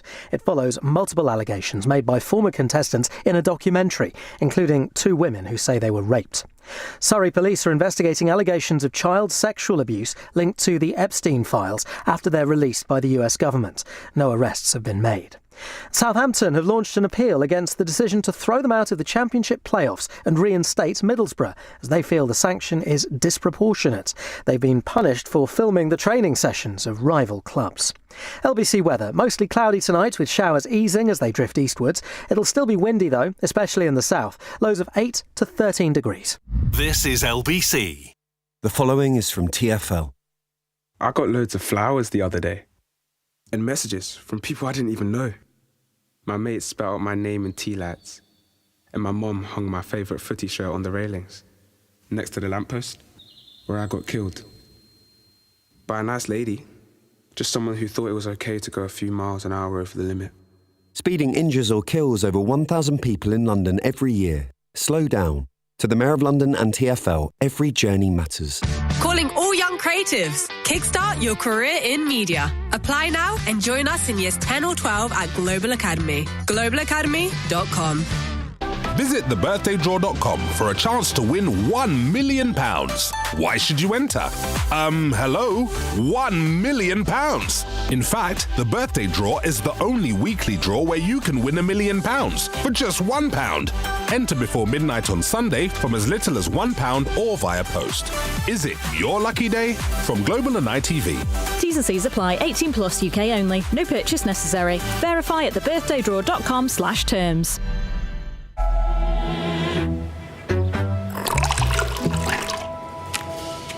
Is your cat drinking enough? Discover Purina One Hydrolife and help support their daily hydration with a taste they'll enjoy. Purina One Hydrolife. Make it easy. Cross Question with Iain Dale on LBC. 8:32 on LBC. Let me reintroduce you to my panel. You've just heard from Marina Wheeler there. She has a book out, A More Perfect Union, The Europe We Need. Luke Charters is Labour MP for York Outer. Rebecca Smith, Conservative MP for South West Devon. What's the main town in South West Devon? Plymouth, and a town called Ivybridge. Right. And Christina Patterson, who is a journalist and broadcaster. Right, the question that Brian was asking is if rejoining the EU meant adopting the euro, which it surely would that be the end of the argument? But we've had a follow-up questioner, Kieran, on YouTube, who says, why don't we just join the common market like Norway? That would be a sort of halfway house, I suppose, Rebecca. You're asking someone who doesn't really get excised about Europe in the same way that Conservative MP that doesn't get exercised about Europe. I wasn't living in London when it happened, so I think I don't like blue on blue, so I kind of don't love the idea of reopening this argument, I have to say. And I think that's the first point to make is, if we're not careful, we're careering down a path where the next general election could be another election about Brexit. And I just don't think that's in the best interest of the country. I think we've got a whole load of other things in our country ourselves that we need to be addressing, the NHS, transport we've talked about already, without making an election just about whether we go back in or not. And in terms of that ever closer union and the what the Prime Minister's trying to do in realigning us, I mean, I think Marina's right. There's a cost with all of this. The EU isn't just holding us open a door and saying, hey, come and have a party with us. You don't even need to bring a bottle. We'll provide everything. Just They're saying 20 billion. Well, that's it. And I mean, I think what this has done is diverted from the point, which is that, wasn't it just the other day that the EU said even Keir's current reset plans would be £1 billion. Well, we don't have £1 billion to spend on that if we could be spending it on other things. And, I feel like when they But if it lifted trade barriers and helped British exporters, you could argue that would be a good thing. I mean, surely we just have to make ourselves an attraction to the EU so that they want to trade with us and do what America's doing in terms of recognising the value in some of the goods that we can trade with them. I mean, I just don't think we should be entering any of this lightly, because I think once we open that box, going back to Brian's question, I don't think it would be the end of the argument. I think we will be talking about this for the next decade. And quite frankly, there's more important things to be talking about. OK, Christina?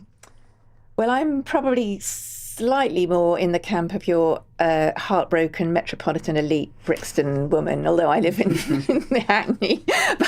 But I'm not naive. No, you fit the stereotype then. I'm not naive about this. My mother was Swedish. I was born in Rome. I absolutely do feel European. And I really was heartbroken about Brexit. I remain heartbroken about Brexit. And it has very clearly done us enormous economic damage. And the people who said it wouldn't, I mean, of course, you can argue about what the perfect Brexit would have been. Nobody ever actually outlined what the perfect Brexit would be. And of course, the architects of Brexit all say that we've got an imperfect Brexit. And if it only been done properly, then everything would have been fine. Well, whatever. It wasn't done properly. And people have taken an enormous economic hit as a result. However, it is very, very clear that if we ever were to go back into the EU, which I personally would love, the conditions would be totally different. The offer we had has gone. We would have to be join the euro. I couldn't care less about that, but I'm sure that many people would have strong feelings about that. The price would be very high. We don't know who'd be a member of the EU by then, and we would have to open our borders to currently 500 million, and that could be higher by then. Now, as it happened, we did have the Boris wave, sorry Marina, but we had the Boris wave of the non-European migrants, the 1.1 million who came in. So the arguments about immigration were wrong. People thought they would get less immigration, and they didn't. They are currently... But they were, I mean, to be fair, they were warned that that immigration would not come down after Brexit. Well, So but nobody listened, did they? Because they had people like Boris Johnson and people like Nigel Farage reassuring everybody that everything would be fine. And in fact, net migration has dropped quite significantly recently, but nobody has noticed and nobody talks about it because they don't want to talk about results and good things happening. They want to talk about small boats, which in terms of the overall figure is a very small number. So I don't think it's feasible to go back into the EU. I have no idea, certainly for quite a while. I would love it, but I don't think it's feasible. Okay. And just one more thing, I don't personally think, I don't know Wes Streeting, I don't personally think he raised it out of mischievousness to kibosh Andy Burnham's campaign. I think he believes that he was outlining his vision. He's not going to be Labour leader, but he has every right to outline his vision. He might be. It's very, very unlikely. I actually am more politically in his camp than the Andy Burnham camp, but I think the odds of him being Prime Minister are incredibly low. So I think it was fair enough for him to raise it, but it sure as hell has set the cat among the pigeons. Luke. Well, I think, a lot of my family up north, they voted Leave. And I think we had some tough pub lunches, that's for sure, at the time of the referendum. We don't want to go through all of that swirling toxicity again as a country by rejoining. Just let me get this clear. You're from the north. Well, as Northerners, we look out for each other. Yeah. Don't forget it. You and Andy Burnham, you're the only people from the north.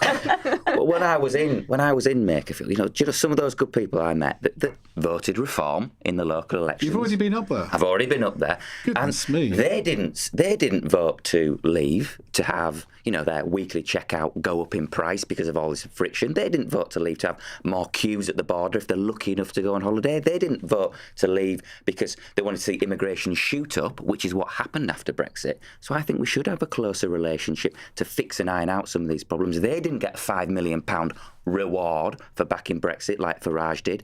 They just want a fiver off the weekly shop by something like the SBS agreement. Is that so much to ask? Just picking up what Christina said, though, and if you've been to Makerfield, I think it's quite interesting. With taking your Labour hat off, become a political commentator for a moment. I mean, did you come away thinking this is actually going to be a tougher fight for Andy Burnham than I thought it would be, or were you actually moderately encouraged? Well, I was curious because I'm from the better side of the Pennines in Yorkshire. I didn't know to what extent there was that feeling and appreciation for Andy. There was a buzz on the doors, and I think that was the vibe I picked up on, that people seemed to know him. But if you look at actually, this should be one of Reform's slam dunk seats, shouldn't it? Actually, I've just seen the next question is on this. So is it? Oh, well. I've sort of preempted it, so I'm going to stop you in your tracks, and we'll come on to it now. You've all spoken on this one, haven't you? Yes. Right. Kev says, can career politician Andy Burnham, that's a nice neutral start there, can career politician Andy Burnham really beat a local plumber in Makerfield? Now, the Greater Manchester Mayor was confirmed as Labour's candidate for next month's by-election today, while Reform UK announced that their candidate will be plumber Robert Kenyon, who ran for them there in the 2024 election and was born in the constituency. Right, pick up where you left off. Well, I don't know much about this Reform plumber. I see he's deleted a lot of his social media conveniently this week. But what I genuinely found was people have got a lot of respect for Andy Burnham in that part of the world. And let's be honest, Labour, we've been on a losing streak when it comes to elections, haven't we? That was a message we got loud and clear. And actually, the response I got from people who put a cross next to Reform in the local elections was that they felt as though Andy was someone they knew. Everyone seemed to know him from the local rugby club or whatever. I don't think there were local elections in Makerfield. Yes, there were. They were in Wigan, and actually it was nearly a Reform sweep, unfortunately. But Andy, he did really well as mayor there. People respect him. They've seen his record of delivery, and they've seen that he's an authentic chap and there to listen. So I was impressed, actually, that maybe he can bring the fight to Reform, because there's a lot of Labour MPs like me that are worried about the prospect of Farage getting the keys to number 10. So this by-election, we must not take anything for granted, but this has got to be the fight of our lives to prove that we can start winning and beating Reform again. I'm looking forward to Wes Streeting going to campaign there. That would be quite... I think he'll have a few cameras following him, won't he? Well, I think I knocked on the first door of the campaign and they suddenly appeared like that. I think it's, this is one of the most consequential by-elections, at my grand old age of 30, certainly in my lifetime, because we're wrestling with what's the future of the Labour Party look like? We've got to get our mojo back. We've got to bring some of those bold ideas back, and that record of delivery in Manchester, well, maybe that's a secret sauce we need to take on. Do you think that Keir Starmer would be welcome campaigning in Makerfield? I think he would. I think it's a whole team. I think PM said 100% he backs Burnham to be the candidate, to winning the candidate. So, the more the merrier, because genuinely, like I saw some of the polling and it replicating what I picked on the doorstep, it's going to be close. We come into this as the underdogs, actually, because Reform, if this were a general election, this will be one of their top 40, 50 odd target seats. So it's a tough haul, but given Andy's unique capabilities, maybe we can do it and get some of our mojo back. And I'm taking it you're on Team Burnham, not just for the by-election. Well, I'm on Team, but because we can't take anything for granted, seriously. No, but assuming he wins, you'd want him to replace Keir Starmer. Well, I'll tell you what, I'll flip him want to start winning elections again because we've got an absolute rollicking. That's not is that a yes? Well, I've not said PM to resign. I've been up there. I was curious. I knocked on the very first door of the campaign, and I don't know how it's going to go. Come up there and speak to some of the good people of Wigan and find out. I don't have to read between the lines too much to interpret your answer as you're on Team Burnham for Prime Minister. Very clear. Well, I'm on. Northerns, we look out for each other, but I've got a lot of time for the PM, and I'm still happy to be part of the team. Okay, Rebecca. To that same question. Question. I mean, what's really interesting is both of these men are trying to show their local connections, which I think actually in elections like everybody this is does that. Really important, exactly. So there's no surprise there. I'm sure you did that. I absolutely did. I moved home 10 years in advance of getting elected. I was really committed. It'll be my 11-year anniversary back there this year. I think, again, it's just one of these things. I think the unanswered question is, why would Labour give up a Labour seat to potentially give it to Reform? I mean, that strikes me as particularly bizarre. I mean, the other question I would ask, and I should know this, and so forgive me, but maybe your listeners don't. How much did Labour win by in 2024 if they beat this guy before? 5,500. Okay, so maybe they're not the underdogs in quite the same way that Labour. Well, I think it's one of Reform's target seats, isn't it? It would be, and this is a seat they should be winning as a slam dunk. So if Andy can prove that he beats that, maybe that would create a concoction, a cocktail of how we could beat Reform and stop There has been a suggestion that the Conservative Party shouldn't put up a candidate in this by-election. What do you make of that? Yeah, I mean, we're not in the business of doing that. I mean, at the end of the day, we are not the Reform Party, we are the Conservative Party, and they don't want us to be part of what they're doing. So why on earth would we offer to help them? We've got a message to be taking forward. We've never been in the running in that seat anyway. So I think if Reform got within 5,000 votes last time, I don't think us standing down is going to help them. They need to have, Labour need to have the right message, as do Reform. And who knows, we may well scoop up some extra votes when people realise that Kemi's actually, of all of these white blokes, she's actually a pretty good bet to be voting on instead. Christina? I think this by-election is one of the most important of my lifetime. I really think this is a sliding door moment for the country. I'm not personally a huge Andy Burnham fan. His politics, he's to the left of, at this particular point in his career, he's to the left of where I would place myself. But maybe if I was being cruel, I would say he can be whatever you want him to be. Exactly. And I think in 6 weeks or whenever it is, if he wins this by-election, it's a very, very big if. But I saw his campaign video today. I thought it was excellent, actually. I think he has got the secret sauce. He's a natural communicator. He's comfortable in his own skin. He's very popular in the area. He sent his kids to the local school. He's not someone. I mean, Reform is issuing something on X today to suggest he's being parachuted in. Nonsense. He grew up in that area. He lived in that area for years. And I think the very fact for me, the very fact that he is so, let's say, adaptable, pragmatic, flexible in his views and adapts to different circumstances means he's already said, he spooked the markets with the bond market comment the other day about not being in hock to the bond markets.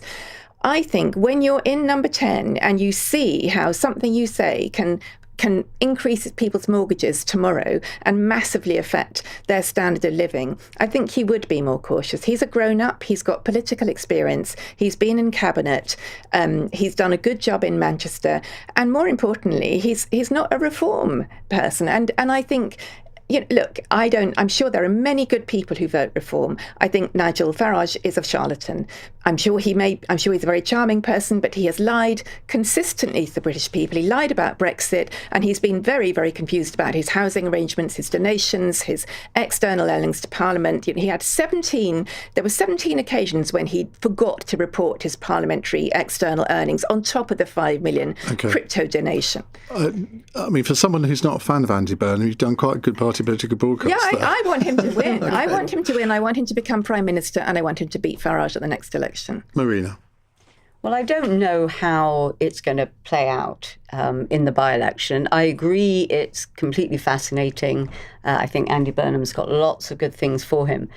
But being a slightly contrary person as well, I'm in a bit of a bad mood about this by-election. And it's simply that I don't really think it's a good thing, this trend that seems to be developing of regicide, of, zapping a PM midterm. I mean, what will this be, 7th Prime Minister in a decade? I really don't think it's good for the country. I completely understand why Labour MPs particularly feel it's existential. Starmer has not performed well. He's been a massive disappointment. I did vote for him, but so I do see that. But as well, he's learned a lot of. You did vote. You voted for Keir Starmer. I did vote for Keir Starmer, and not just because he's a sort of London metropolitan lawyer. I am. But I felt the country needed a change. But I don't think. Yeah, he has been disappointing. But I just think, this constantly, reacting in the moment when a party is doing bad or a person seems to be unpopular in the polls. I don't think in the long term it's a very serious way of running a country. I know we're all getting very excited, but I think the longer term and the bigger picture is this is not a good trend. Right, it's 8:48 on LBC.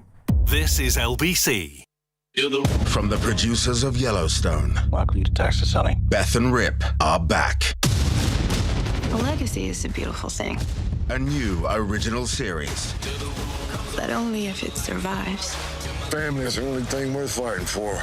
This life here is gonna work, isn't it? We'll make it work. I can make this a lot harder for all y'all. Then peace will have to wait.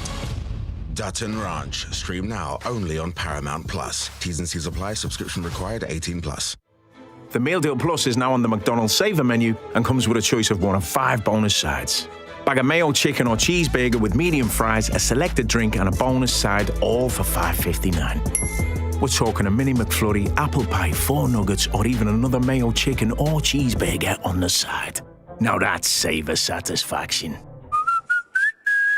From 11 a.m, not on delivery. Includes a selected Saver menu burger, medium fries, selected medium drink, and a selected bonus side. Price and participation may vary. Tackles the crunch and theatrical diving. Rivals on terraces, sobbing and crying. Last-minute winners that change everything. These are a few of our favourite things. When you're singing, yet not winning. When your bet's gone bad. We simply remember our favourite things, and then we'll feel so glad. For all your favourite things, visit BetVictor. 18+, gambleaware.org. Please gamble responsibly. Feel every pass and every goal. Discover the next generation of televisions at John Lewis. Experience the full clarity of the latest RGB and OLED technology. Brought to you by some of the world's best brands. Price matched against 25 leading retailers with a 5-year guarantee on all TVs. Your best view of every game is available right now at John Lewis. It's football upgraded. T's and C's and exclusions apply. See johnlewis.com for details. Cross Question with Iain Dale on LBC. Text 84850. 10 to 9 on LBC. Marina Wheeler, Luke Charters, Rebecca Smith and Christina Patterson with us answering your questions. Here's one from Nicole in Sutton Coldfield. Does reality TV do more harm than good, both to the people in it and to everyone watching as well? Now, the Metropolitan Police has asked anyone who believes they've been a victim of sexual assault after taking part in the Channel 4 reality show Married at First Sight to contact them after a BBC documentary included allegations that 2 women had been raped during filming on the show and a third alleged that she had been the victim of a non-consensual sexual act. Christina, as a journalist and broadcaster, I think I'll come to you first. Well, I hate reality TV, actually. I never watch it. I watched the beginning of Big Brother when it started many years ago and found it fascinating, but I'm too much of a softie. I can't bear watching people humiliate themselves. I can't bear people being judged by sadistic judges. I just don't like it, so I never watch it. I like really good drama. I like really good documentaries, but I think it does do harm to people. I think we've had story after story emerge of people who haven't been properly looked after, whether it's on Strictly or whether these awful reports emerging of rape or sexual assault.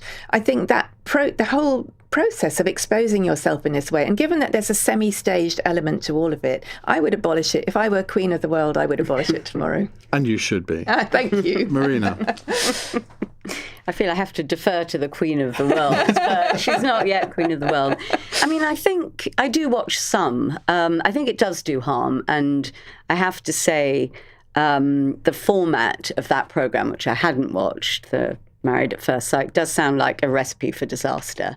I mean, the whole sort of conceit about, getting into bed with somebody you've only just met. I mean, it's slightly, the mind does boggle. So it does sound quite a dangerous scenario. But there's other reality TV I would applaud. I mean, I personally watched Handcuffed. I thought that was excellent. Whether that counts Sounds a bit dodgy. Well, in a way, it was similar in that they were. Not me. Have you not? No. Jonathan Ross did it. You were two, I suppose, people were handcuffed to each other. So there was a similarity, and there were sort of intimate moments when you couldn't get away from this person. Well, when you go to the loo, you're still handcuffed. Well, there's a sort of nuance there. It depended what was going on in the loo, but we won't go into that. Oh, no. But the thing was, and why it worked well, is the reason they were handcuffed was they put together two incredibly different types of people who, it was expected they would find each other's views really objectionable. And so that was what was quite interesting about it, is that you couldn't really anticipate some people who had really different contrasting views got on incredibly well. So I guess, the focus of it wasn't the intimate thing, and so it worked. So I guess coming back to the question, I think you need a lot of care in lots of these programs, particularly things like Love Island, where people do, they do expose themselves, not just sort of physically, but in all sorts of ways. And then the comments from the outside, which I think is often what, is really difficult for people to take, that relentless criticism. Luke? Yeah, I've watched a lot of Maths Australia, actually, a lot of seasons of that, and it's a tough year for Maths fans because Mel Schilling sadly passed away as well. Look, I saw the statement from Channel 4, and it's a production company, CPL, I think it's called. They've got to do much more, haven't they? They've got to have experts in sort of domestic abuse on set. I think that's a pragmatic thing. It's not good enough. These production companies, they make a fortune, and they're not doing things that they have to care for people. The reality TV shows are always going to exist, but if they're not willing to put the money into some of the support for people on the show, they can't have a chaperone there all the time, can they? But they should be able to, like unfortunately on Love Island, people committed suicide after, and it's that torrent of abuse on social media. There should be mental health practitioners on Love Island, on Maths. It was some of these domestic don't do it. Just don't have it. Don't put horrible TV programmes like that on. I think done well, they can be done well, but I'm not impressed by Channel 4's statement today. Well, lawyers for CPL, an independent production company which makes the UK version of the show, said its welfare system was gold standard and industry leading, and that it had acted appropriately in all these cases. Rebecca? I mean, it's interesting, isn't it? Because I think since Big Brother started, and I remember watching that first season, where I have always struggled a bit with Made in Chelsea as well. I was like, but this isn't real. This is so scripted. Like, how can it be real and scripted at the same time? I think there's this weird concept that has developed around reality television of what it is. I mean, on the other end of the spectrum, you've got programs like Drive to Survive and the sports documentaries, which I actually think are particularly outstanding. You get to see an entire industry. You get to close to the sportsmen and women that you're fans of. Perhaps it's more produced and controlled, but actually those drivers know that there's a Netflix microphone near them and have to be careful what they say. I mean, I suppose the challenge is that lack of freedom that it gives us. I mean, we're politicians. I know that if I'm in the supermarket and I'm in some really dowdy clothes. I've got to be prepared for somebody to see me because I'm in the public eye. But when you're choosing to do this in that way, I think there is possibly... It is just that concept of... It's the lust for fame that every young person seems to think that they need to be famous to succeed in life. And somewhere society has gone wrong on that. You know, these are the people that then end up as Z-list Strictly Come Dancer dancers. You know, is it worth it? Well, we have had reality TV people on this programme. Amy Hart from Love Island, she's a great panellist. In fact, we should have her back soon, Corey, because she's so good. Right, Christian in Leeds says, Trump seems desperate to restart the Iran war, but now knows even the Middle East leaders who backed him before don't want the fighting to resume. For someone who wanted to win the Nobel Peace Prize, is he the most dangerous man on earth? Well, today Donald Trump claimed that Iran's leaders are begging to make a deal with the US to permanently end the war, warning that they would face a big hit if they don't reach an agreement, adding this will come in 2 or 3 days, maybe Friday, Saturday, Sunday, something, maybe early next week, a limited period of time, because we can't let them have a new nuclear weapon. So times like this, I wish I could do a Trump impression, and I've tried, but I can't. Have a go. No, I'm not. Listen, we've only got like a couple of minutes on this, so 30 seconds each if we can. Luke, start with you. Just say not our war. You know, my constituents, they don't want to be paying the price at the pumps for all of this volatility and predictability. Right call to stay out of it. Some on the right of our politics, we all know who, they wanted to steamroll Britain into that conflict. Right, I think my constituents are with me in saying stay well clear of that conflict. Marina? Well, he may not be the most dangerous man in the world, but he sounds like he's one of the worst negotiators and has certainly completely misjudged Iran and how to get a result, because it's counterproductive what he's doing. Rebecca? I have to be careful because I'm on a trip to the US in a couple of weeks, so I don't want to get blacklisted. I mean, I think it's effectively a psychodrama again. I mean, I hate using that phrase, but he's repeating this line of, I'm going to do this in several days. And I don't know. I mean, I don't know about you, but I've lost count of how many times I've heard it, and maybe that does add to that dangerousness, but at the same time, it loses its hard-hittingness when you've heard it multiple times. It sort of got to the point, Christina, hasn't it, where you just don't really take much notice now of what he says, because it's the taco thing, I do still follow it. I mean, I think the short answer is he probably is the most dangerous man in the world, because he is the most powerful man in the world, and he has nuclear, and he has the nuclear codes. And I think he literally threatened genocide to Iran. He did threaten to wipe out an entire nation, and people have died in that war. And there is mass poverty in Iran now. People are really, really suffering. There was before. Compared to, sorry? Well, there was mass poverty in Iran. Yes, but that's why there were the demonstrations in December. January. Well, yes, there was massive inflation and so on. But now middle-class people, the price of a loaf of bread goes up 500% in a day. So, I think he's fantastically dangerous. And I also think he's ill. I think he's mentally ill now. Simon says, Iain, how can you complain about people wanting to be famous when you're releasing your autobiography this summer? Fair point. Yeah. Right, let's go to the fun question from Emma in Surrey. Based on the Southampton football spying, what have you been caught watching which you shouldn't have been? We're either going to get 4 really boring answers here, or somebody's going to be in trouble. Yeah, exactly. Christina. Well, I'm not going to be sent to jail.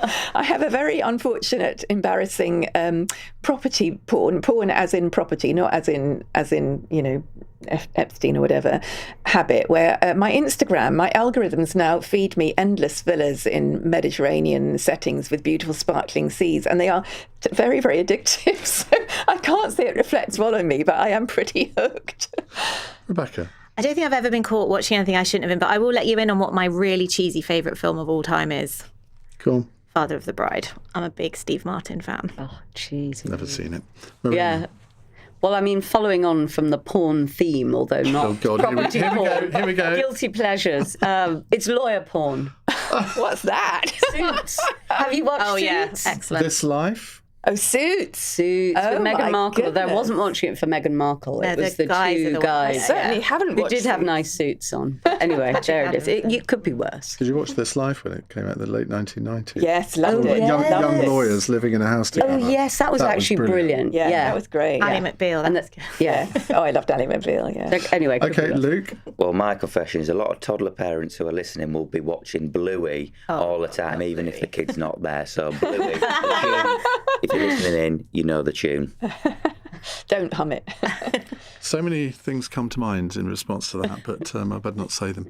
Right, on tomorrow's panel, we have Jack Abbott from Labour, Harriet Cross from the Conservatives, the journalist and author James Bloodworth, plus the Sunday Telegraph columnist Janet Daly. Right, thank you all very much for coming in today. Really good panel. In the next hour, we want to return to the subject of the question of youth unemployment, because it's hit an 11-year high, and it's has increased employment taxes in low-skilled sectors, and the impact of AI has hit job opportunities for younger workers. The jobless rate for workers aged 16 to 24 rose to 16.2%, the highest since January 2015.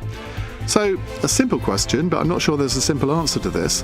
What can be done about it? And if you are in that age group, 16 to 24, and you're finding it difficult to get a job, why? Who do you blame? But are you optimistic about the prospects for getting a job in the future? 0345 6060 973. On your radio, on the LBC app, and Play LBC. leading Britain's conversation. This is LBC. From Global's newsroom at 9 o'clock, the Met Police are urging possible victims of sexual assault on the reality TV show Married at First Sight to come forward. 2 women claimed on a documentary they were raped during filming, while a third says she was sexually assaulted. Former Victims Minister Alex Davis-Jones told Andrew Marr there may be a case for further regulation. This needs to be looked at, and I would urge the DCMS Select Committee to potentially open an inquiry into this. It was something that we looked at when I was on it previously a number of years ago, particularly in regards to the music industry and TV shows like X Factor and how contestants were treated there. So it's definitely something that needs to be explored. The accused men deny the allegations. Channel 4's chief executive has ordered a review. The Transport Secretary says she's angry about what she called the obscene increase in time and costs building HS2. The London to Birmingham rail link could cost more than £100 billion, and it's now slated to take 30 years from announcement to completion. Transport Secretary Heidi Alexander blames the failures of successive Conservative governments, but Tory Rebecca Smith, who's on the Transport Select Committee, disagrees. One of the things that we did when we were in government was remove the political control. We introduced the expert that is now going to be leading the work that's going forward. And what we feel is that it's actually going backwards by making it political again, that actually the best way to take this forward is to take politics out of it. A decision on whether criminal charges should be brought over the Grenfell Tower fire will be made before the 10th anniversary. 72 people died in the disaster in June 2017. Surrey police are investigating child sex abuse allegations linked to documents released in America related to Jeffrey Epstein. The reports concern the 1980s and mid-90s. Southampton FC have been kicked out of this weekend's Championship playoff final after the club was found guilty of spying on training sessions. Saints have a right to appeal, and they're planning to take it. LBC's sports reporter David Dom says the ruling is good news for their opponents in the playoff semi-finals. It will now be Middlesbrough who will take on Hull at Wembley, confirmed at the moment to still be on Saturday afternoon in the Championship playoff final. Of course, the richest game in football, and with it a spot back in the Premier League on the line. In the city, the FTSE 100 closed up 6 points at 10,330. The pound buys $1.33 and €1.15. LBC weather, mostly cloudy tonight with showers easing as they drift eastwards. Windy with lows of 8 to 13 degrees. Sunny spells and scattered blustery showers tomorrow, highs of 10 to 20 Celsius. From Global's newsroom for LBC, I'm Matt Hewitt. This is LBC from Global, leading Britain's conversation with Iain Dale.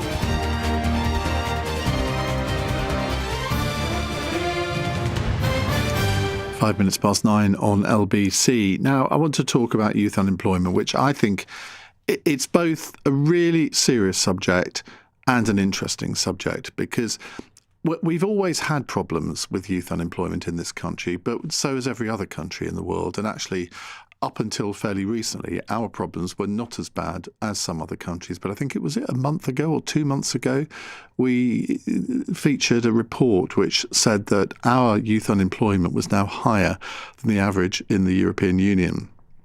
And you think, well, Spain used to have a youth unemployment problem approaching, well, from memory, I think it was nearly 50%. It's certainly not like that now. But why is youth unemployment a growing problem in this country? Because according to the Office for National Statistics, the jobless numbers rose to 16.2% in the 16 to 24 age group. That's the highest since January 2015. So the highest in 11 years.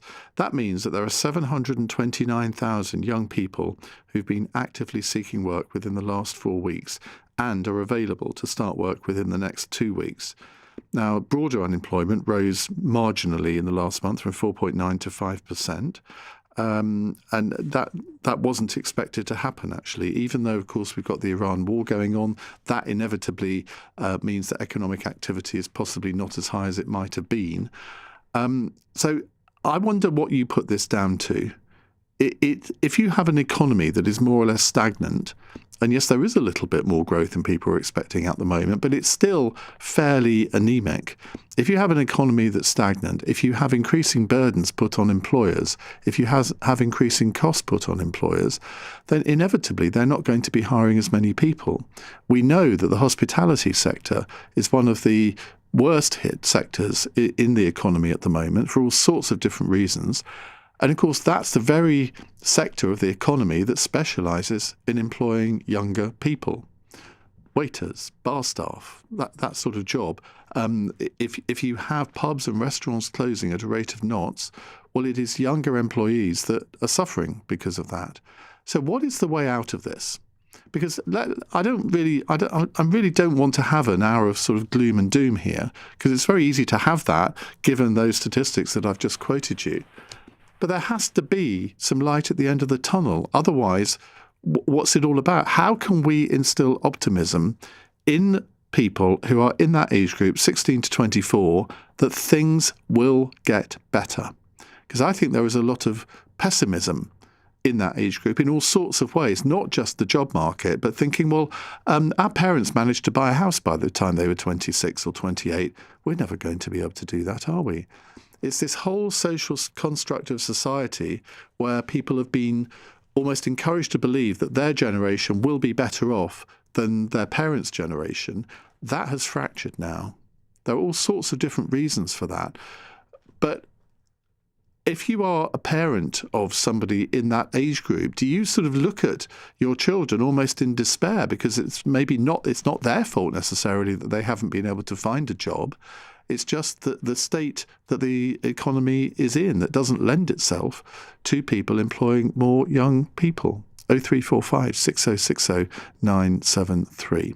Let's talk to Shazia Ijaz, who is Director of Campaigns and Insights for the Recruitment and Employment Confederation. Shazia, thank you for coming on. Is it all gloom and doom, or is there sort of some sort of optimism that we can instill into this discussion? It's definitely difficult out there at the moment for some of the reasons that you mentioned. There's global uncertainty. There's big disruption in the labour market with the increased use of AI starting to come on board. And so you can understand why some parents, some individuals might see it as doom and gloom. But yes, of course, there are interventions that can be made both by employers, by the government, to kind of make sure that actually, whereas actually the labour market in difficult economic times has shown some resilience and has not been knocked as much as we might have thought by the Gulf conflict so far, there are definitely interventions that the government can make. For example, we know that the cost of employment, as you mentioned, has been increasing. The minimum wage rates for young people have been increasing. So employers have had a lot to contend with, as you say, in an economy that's not exactly been, steaming ahead. But we've seen some things start to move. So the Low Pay Commission that set the rate of youth minimum wage rate, they've decided that they will slow the process at which that youth rate matches the adult rate. I think there are things like that that need to be continued to looked at. I think ultimately the government is starting to move in the direction of making it easier for young people to access shorter training courses. So not everybody that may not have been in work before, may not have been to university, wants to do a year-long apprenticeship. Might seem overwhelming, might seem, those apprenticeships may be in areas that they don't want to work in. But shorter courses where people can earn quick skills, the turnaround into the labour market for employers can be quick and people can get that foot in the door. I think things like that are really important. And one last thing is, ultimately, we know that temporary work can often be, as you mentioned, the first, rung on the ladder in terms of young people's career, whether that's retail, hospitality, food manufacturing, whatever it might be. So I think what the government needs to be very careful about is not serving itself up an own goal with what's left of the Employment Rights Act, things like guaranteed hours. They need to think about what the impact of some of those changes could be and to mitigate some of that so that you're not cutting off this vital route of temporary employment as a way into employment for young people. It's interesting there. You mentioned that young people could go on short training courses. But I wonder whether obviously everybody as an individual has a responsibility to try and find work. And it's a good thing if people do go into work, because I think once you have one job, you're then on the ladder. You can then hopefully move up the ladder. But do you not think that the government, instead of imposing all these extra duties and responsibilities and taxes on employers, there's something that they could do here which could be regarded as a sort of big bazooka. If they said, right, okay, we are not going to charge national insurance on any employer if you employ somebody who's under the age of 24, and you'll get free national insurance for the first year. That could have a massive effect, couldn't it? It could indeed have a big impact because we know that the cost of employing people has definitely been a barrier. Businesses want to employ more people. They want to grow. They feel confident in their own prospects, but they are nervous because of the state of the economy and the lack of economic stability, the lack of sort of growth prospects. So that is definitely something that might encourage employers to take on more young people. Overall, there are definitely things, creative thinking that needs to be done. What I would also say is, I think given that we've got big change in the economy coming because of AI and employment coming because of AI, it's about time that the government really looked at this in its whole, in its entirety, and thought, right, what's really going on? This is time to get some real insight, both from employees and employers. We've been saying at the REC for a few years now that it's well overdue that the government conducted a workplace employment survey, a workplace employment relations study, the WERS study, which hasn't been conducted in over 10 years. We really need to understand what it is that we're dealing with. And then rather than sort of, just taking a stab at what might help, given that we're seeing these numbers increase, there's something clearly structural going on. We need to understand that from the employee and employer side and then look at that closely and do something about it. You've got the Alan Milburn review that we're all waiting to hear from. I'm confident that he is looking at this in a joined up government kind of way, whether that's looking at various reasons why young people might not be working, whether that's mental health, access to training, whatever else it might be, costs of employment. I think we also need a clearer sense of evidence around what are the best steps to take. We can't be the only country that's experiencing this. I suspect virtually every country in the world is.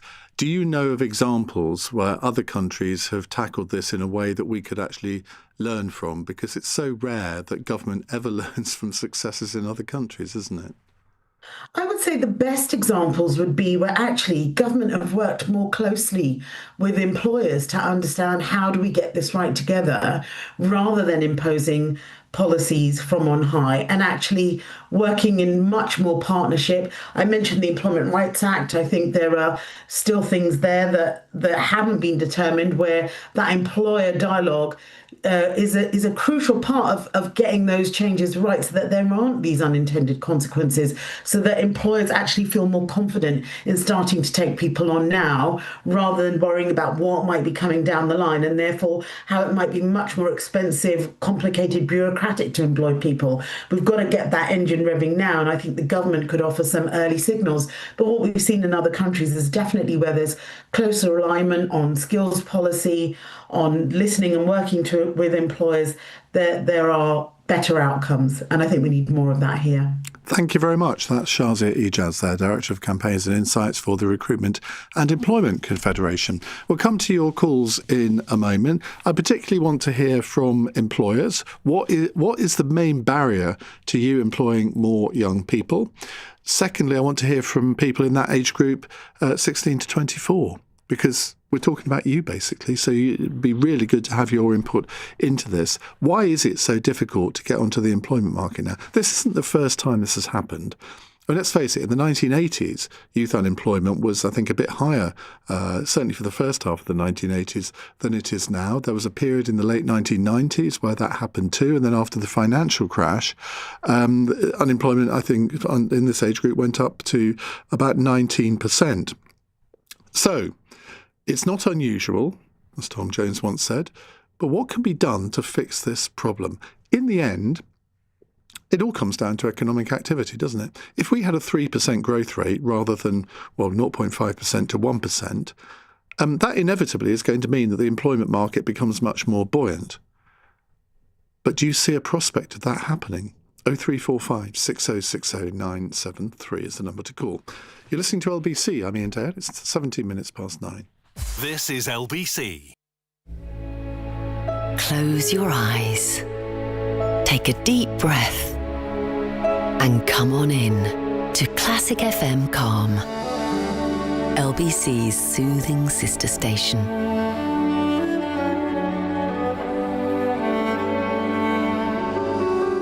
Find peace in the music with Classic FM Calm.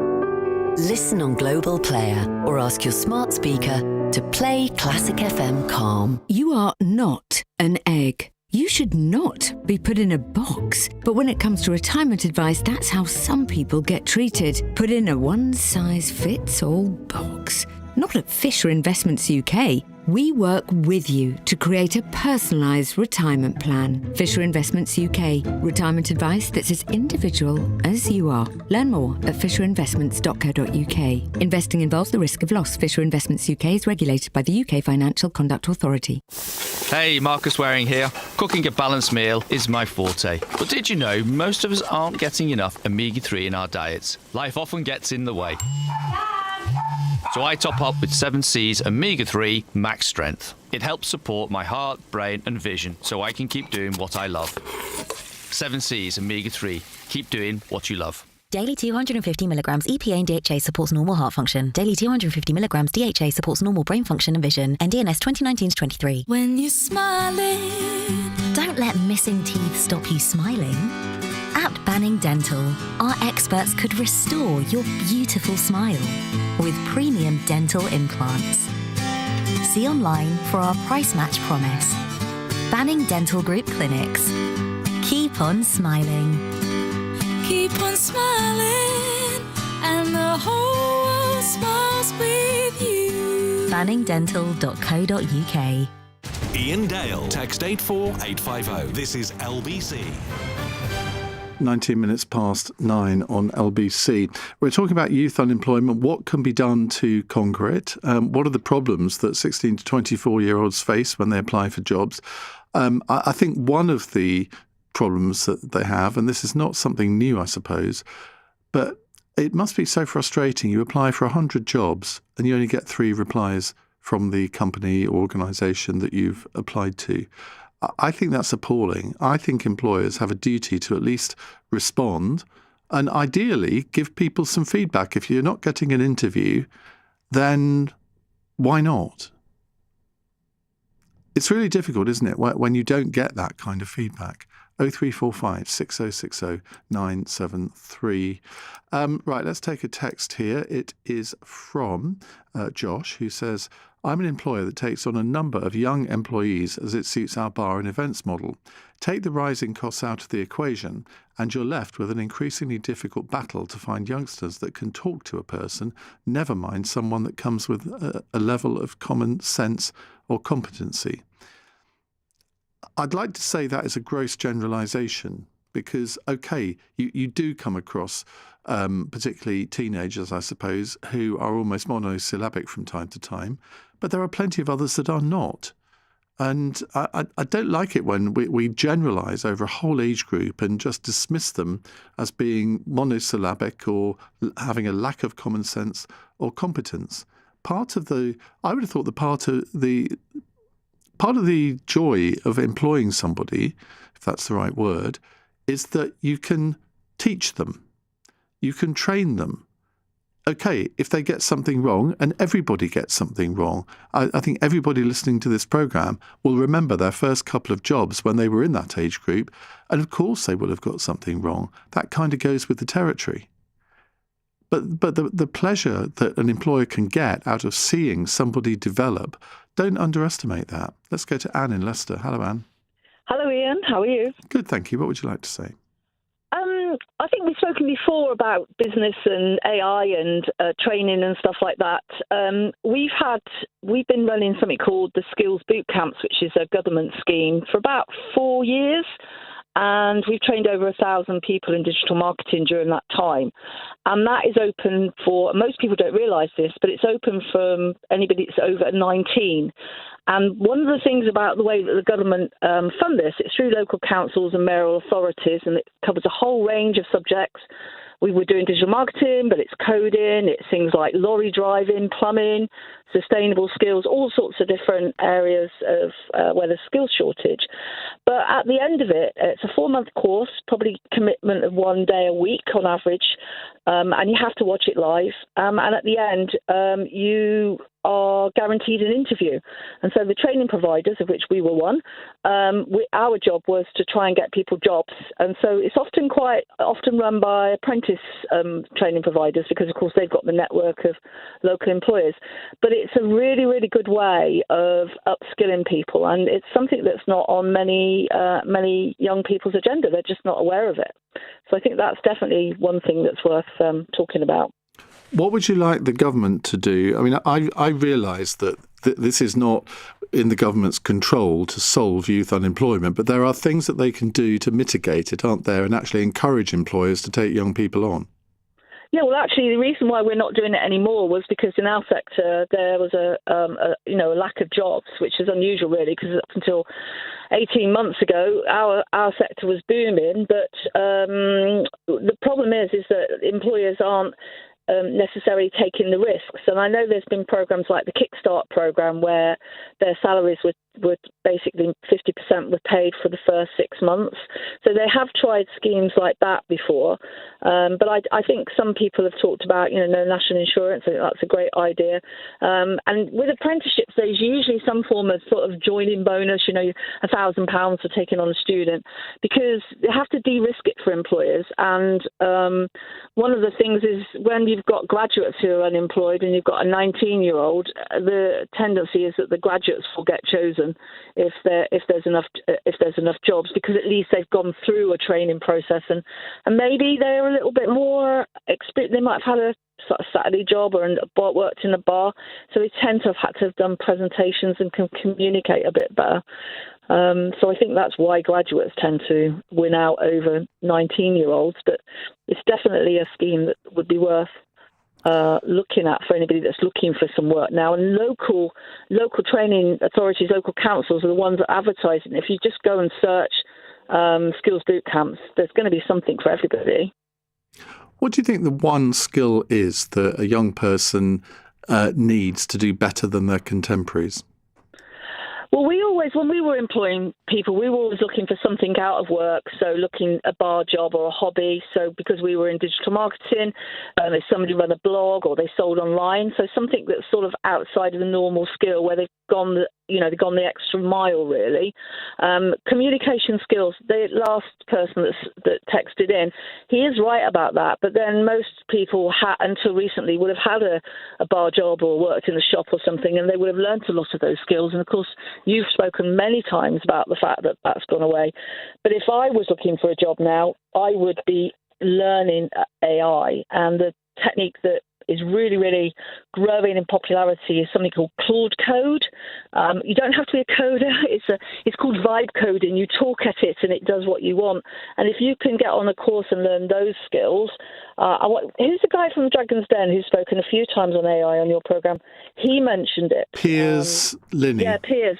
Yes, he mentioned it on the last time, and most employers don't know about it, let alone students.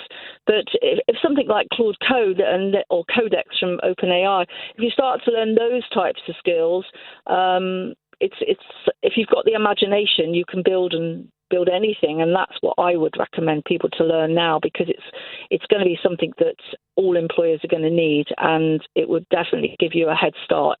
If you applied and said you were doing that, I think people would take you very seriously. Now, and you're in Leicester. I am. I imagine that possibly football is a difficult subject for you at the moment, if you're at all interested in it, given Leicester's season. But people watching on the LBC app or YouTube will have seen me possibly have a little smile. It wasn't because of something you said just now, but I just looked in the gallery and my colleague Woody, who is an Arsenal fan, was literally dancing around the gallery because I can break the news that Arsenal have won the Premier League title without even playing this evening after Manchester City drew 1-1 at Bournemouth. Oh, amazing. Because they now can't catch Arsenal in the table, even if Arsenal lose their final match. So, well, I must admit, I live near enough to hear the football when they score, and to be honest... so you've had quite a peaceful season then? Yes, it has been a very peaceful season. Well, it's been great to talk to you, Anne. Thank you very much indeed. And my teeth are now well and truly gritted when I say congratulations to Arsenal, and congratulations to winning by courtesy of VAR throughout most of the season. Let's move on to Ben, who's a first-time caller in Watford. Hello, Ben. Hello there, Ian. How are you doing, mate? I'm doing good, thank you. What would you like to say? Yeah, so I'd like to spread a bit of optimism to your listeners. Good, go ahead. Tiny bit nervous. No, well, I'm not going to interrupt you at all if you're going to be optimistic. Thank you very much. So I'm 18. I'd just like to say, in the beginning, that I don't think it's necessarily fair in terms of your other callers being quite highly critical towards our generation. I believe we're quite developed in a sense. I think we are strong communicators, for example. So I got a degree apprenticeship, which some of your listeners may be aware of, you might be aware of. So it's a government-funded scheme in which they give businesses money to pay for degrees for oncoming students. So, for example, myself, I'm currently 18, so I'm in the middle of doing my A-levels. I'd like to say that your show helps a lot with A-level politics with current examples, but it is quite a significant scheme, and it's developing a lot, and it is a very helpful way to get the youth into employment. Your friends and contemporaries are the same age as you. I mean, you're obviously very eloquent, you can communicate, and I imagine you're going to do very well in life. But when you look around your friends, I mean, you heard that text that I read, or the text that I read out earlier, where an employer was saying, they're basically monosyllabic. I mean, do you find that?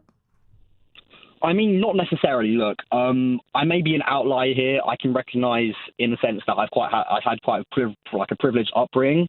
So I've been kind of surrounded by people who are quite elegant in the sense, in the way they communicate. But I mean, having friends who go to, state schools, for example, I think, we communicate in the same way. And I wouldn't necessarily say that, we're monosyllabic, for example. I think it's actually about changing the way you communicate to give an impression over to the youth, rather than talking over them, for example, and actually letting them have an implementation in the talks. And what do you want to do as a career? Have you made that decision yet?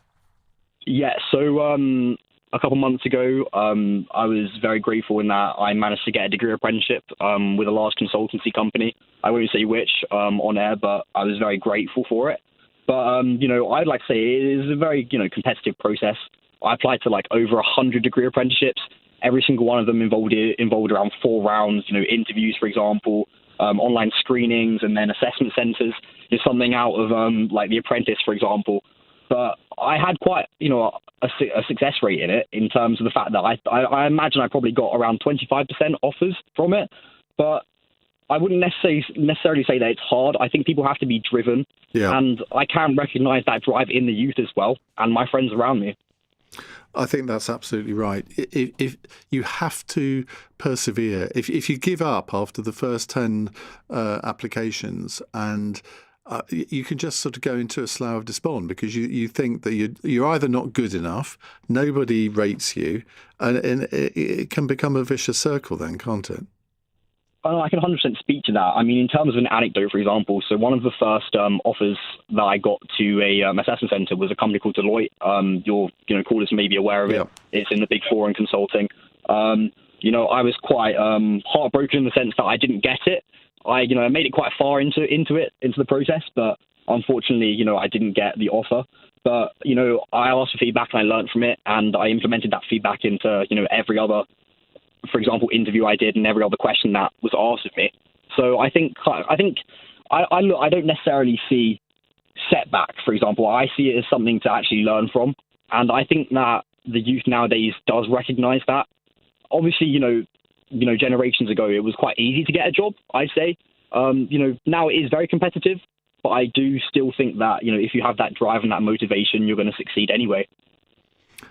I'm not sure there's ever been a time when people would say it's been easy to get a job. Yes, our unemployment level in this country for quite a long time now has been much lower than most other European countries.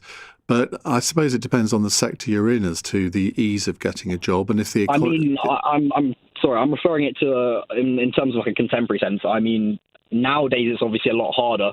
I wouldn't necessarily say it was easy, but I think easier is probably the better application. Well, best of luck. Thank you very much indeed for your call, Ben. Jason, excuse me. Jason says, my daughter is currently studying at the City St George University of London. She's applied for 38 part-time jobs in ceramic painting studios, cafes, restaurants, and has had one reply out of those saying they're not recruiting, even though there's a new post advertised. She wants to work, but there's nothing out there, so we'll have to continue funding her food and social life. Well, I would say 38 is, yes, that sounds a lot, but keep going. Because if you don't keep going, I mean, there is still a chance that the next one might be the one. I think most of us of a sort of older generation have been in periods of our lives when we've had to apply for multiple jobs, and there is that sense, oh my God, why don't they even offer me an interview?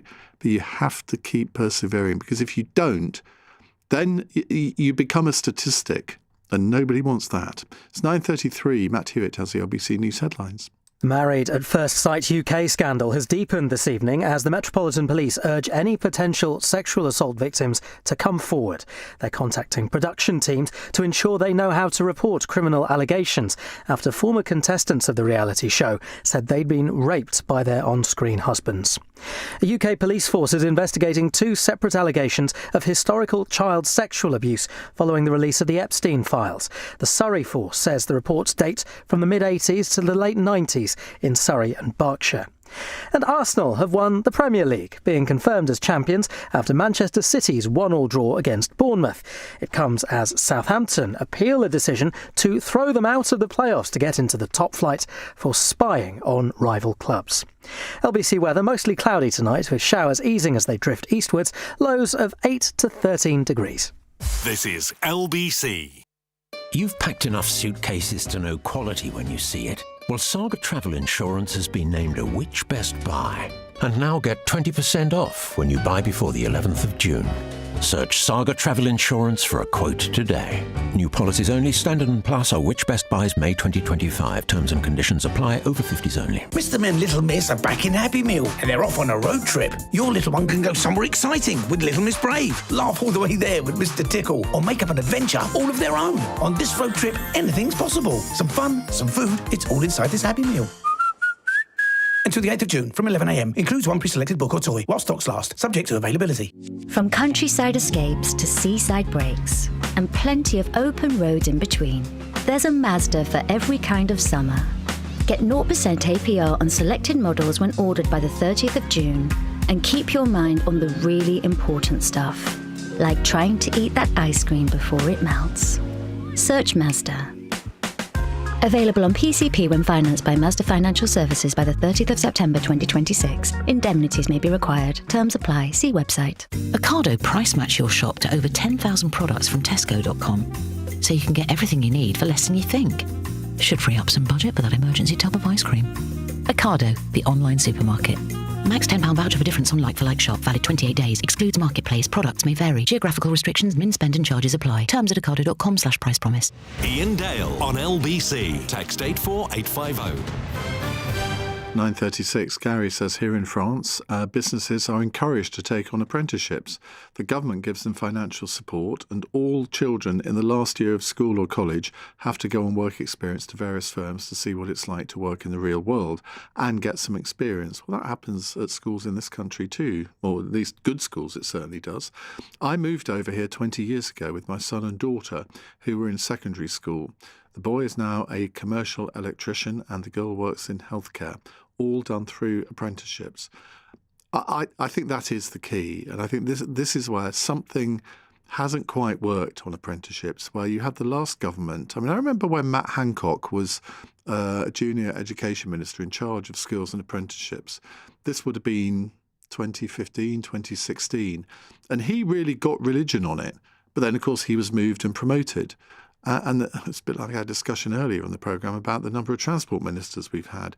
If you have a minister who's responsible for skills and employment, who really gets it, who's allowed to stay in the post for more than 2 years, I think real things can be achieved. Now, as many of you know, my friend Jackie Smith, my former podcast partner, she is our Minister for Skills and Higher Education and Apprenticeships. And I think she does get it. And I think they are doing some good things on this. But you can always do more. I think there needs to be what's called a big bazooka, a real headline-grabbing initiative on apprenticeships. And I think a lot of employers do take them very seriously, but that they feel that there are too many obstacles in their way for taking on people for apprenticeships, and those barriers need to be eliminated. Mike is in St Helens. Hi, Mike. Hi, Ian, you okay? Good, thank you. What would you like to say? I'm an employer, and I've taken on, in the past 6 years, I've had 4 apprentices, and the last one's just left a couple of months ago now. He's gone on to bigger and better pastures, not left for like any reason he didn't hate it or anything. But the main key is, I think, for apprenticeships in my sector, I'm a plumber, it's too expensive to keep them on. And there's not enough support. So, for example, you've got to pay them to be in college. Now, for like myself as like a one-man band, I've got to get a payback from them. And it just, for a pay actual time-wise, probably about a year and a half, 2 years, till they're actually earning you some money that you're paying them. There's just not enough support to help you. I'd take another 2 on now if there was a bit more support. But when he left, to be honest with you, I was kind of glad. So. You see, that's really interesting, because the traditional view of apprenticeships is that, I appreciate it's different if you're a one-man band, but if you work for a small or medium-sized company, you take an apprenticeship on, and if this was, say, in the 60s or 70s, you'd take an apprenticeship on at the age of 16, train them up, and then they stay with the company for hopefully quite a long time. But it seems now that your experience is more typical. You do an apprenticeship and then you leave. Yeah, that's been, well, the last one we've got through, he's still with me now. He's been with me for nearly the whole time, for nearly 5 years. And he's fantastic. But it's just more it's too everything's too high at the minute, wages to pay them, especially for the first year, when they're not, most of them are not, you're not getting any payback from them. And it's hard to then push for, like, so the one who's finished now, he's fully qualified, but still at times he'll still need a hand on things and pointing in the right direction, which is fine. But it's just, so what do you pay? I mean, don't give me exact figures, but roughly, give me a ballpark figure. What do you pay a first-year apprentice? So the last one, he was on £320 a week, which in my eyes for someone who's 17, he turned 17. I mean, it's good money at that age, and it's then. I think the college one was one when I had to pay him not to be in college. That's a big. If that was, not saying subsidised, but I don't understand why I have to be paid to be in college. If that was taken away, and maybe, I don't know, some kind of help in maybe the holidays or something, it's just pricing you. I don't know anyone like myself who's got an apprentice now in any trade, not just mine. And it is the same saying. I feel quite deeply about this. At the Wigan College, who my old last apprentice was through, they email me all the time with CVs, and I got back to them last time. I sent for a long-winded email just explaining this, and I said it's a real issue.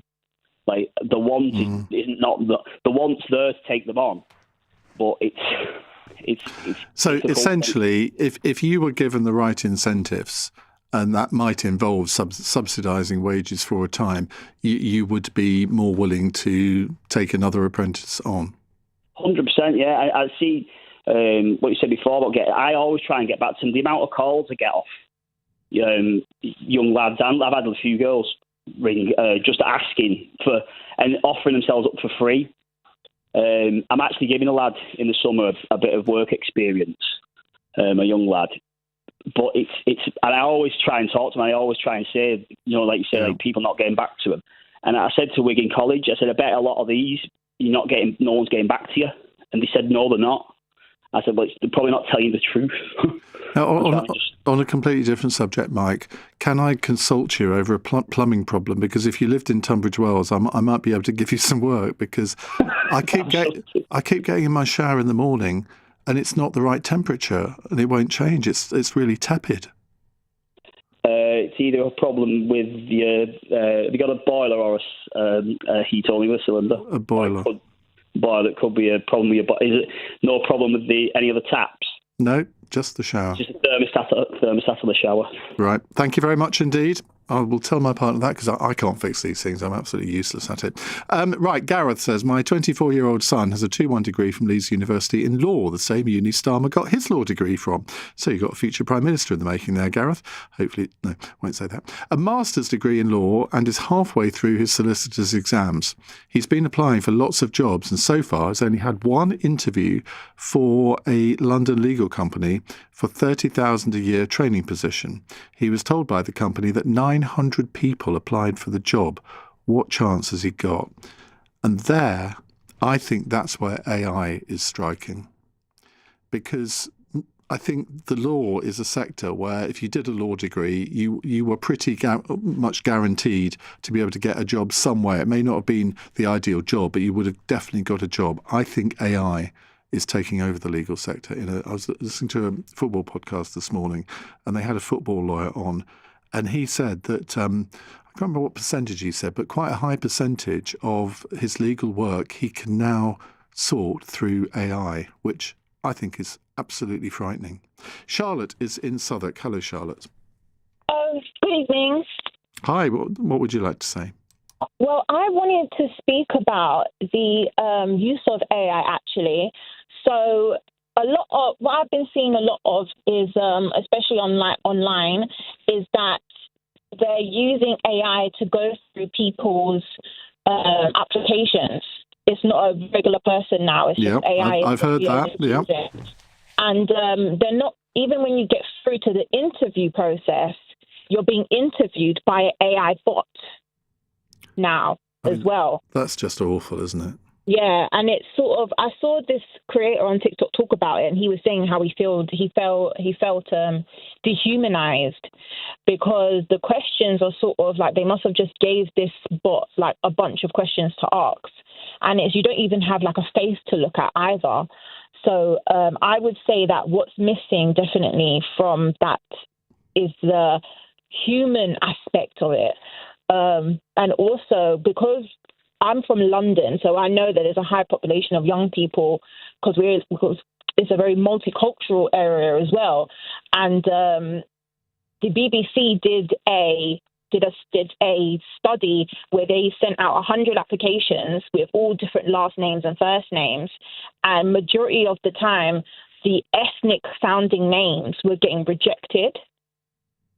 And that's another thing as well, is that, maybe because of these ethnic names, they don't know what the person's work ethic could be. That's another thing that could be factoring it as well. I think it's to do, one thing is that we've removed the human from looking for all of these applications, and, thinking behind this CV or behind these words is actually an actual person with feelings and everything. Because not only are these young people sending in like 100, 200, 300 applications, a lot of them are being just rejected right off the bat. And it's also hurting like their pride. Because think about it, if you're going to send out an application, the company sent you a rejection letter not even an hour or 2 hours after you've sent it. And like no one's really looking at it. Well, chances are you probably wouldn't even get a rejection letter at the moment, because a lot of companies don't seem to think that they should be polite and acknowledge receipt of the application or even send a rejection letter out. But what you said about people's names, quite a few years ago now, I remember doing a phone-in on this, and I was absolutely deluged with people saying that they had maybe a Nigerian-sounding surname, and they reckoned that was part of the reason why they weren't getting interviews.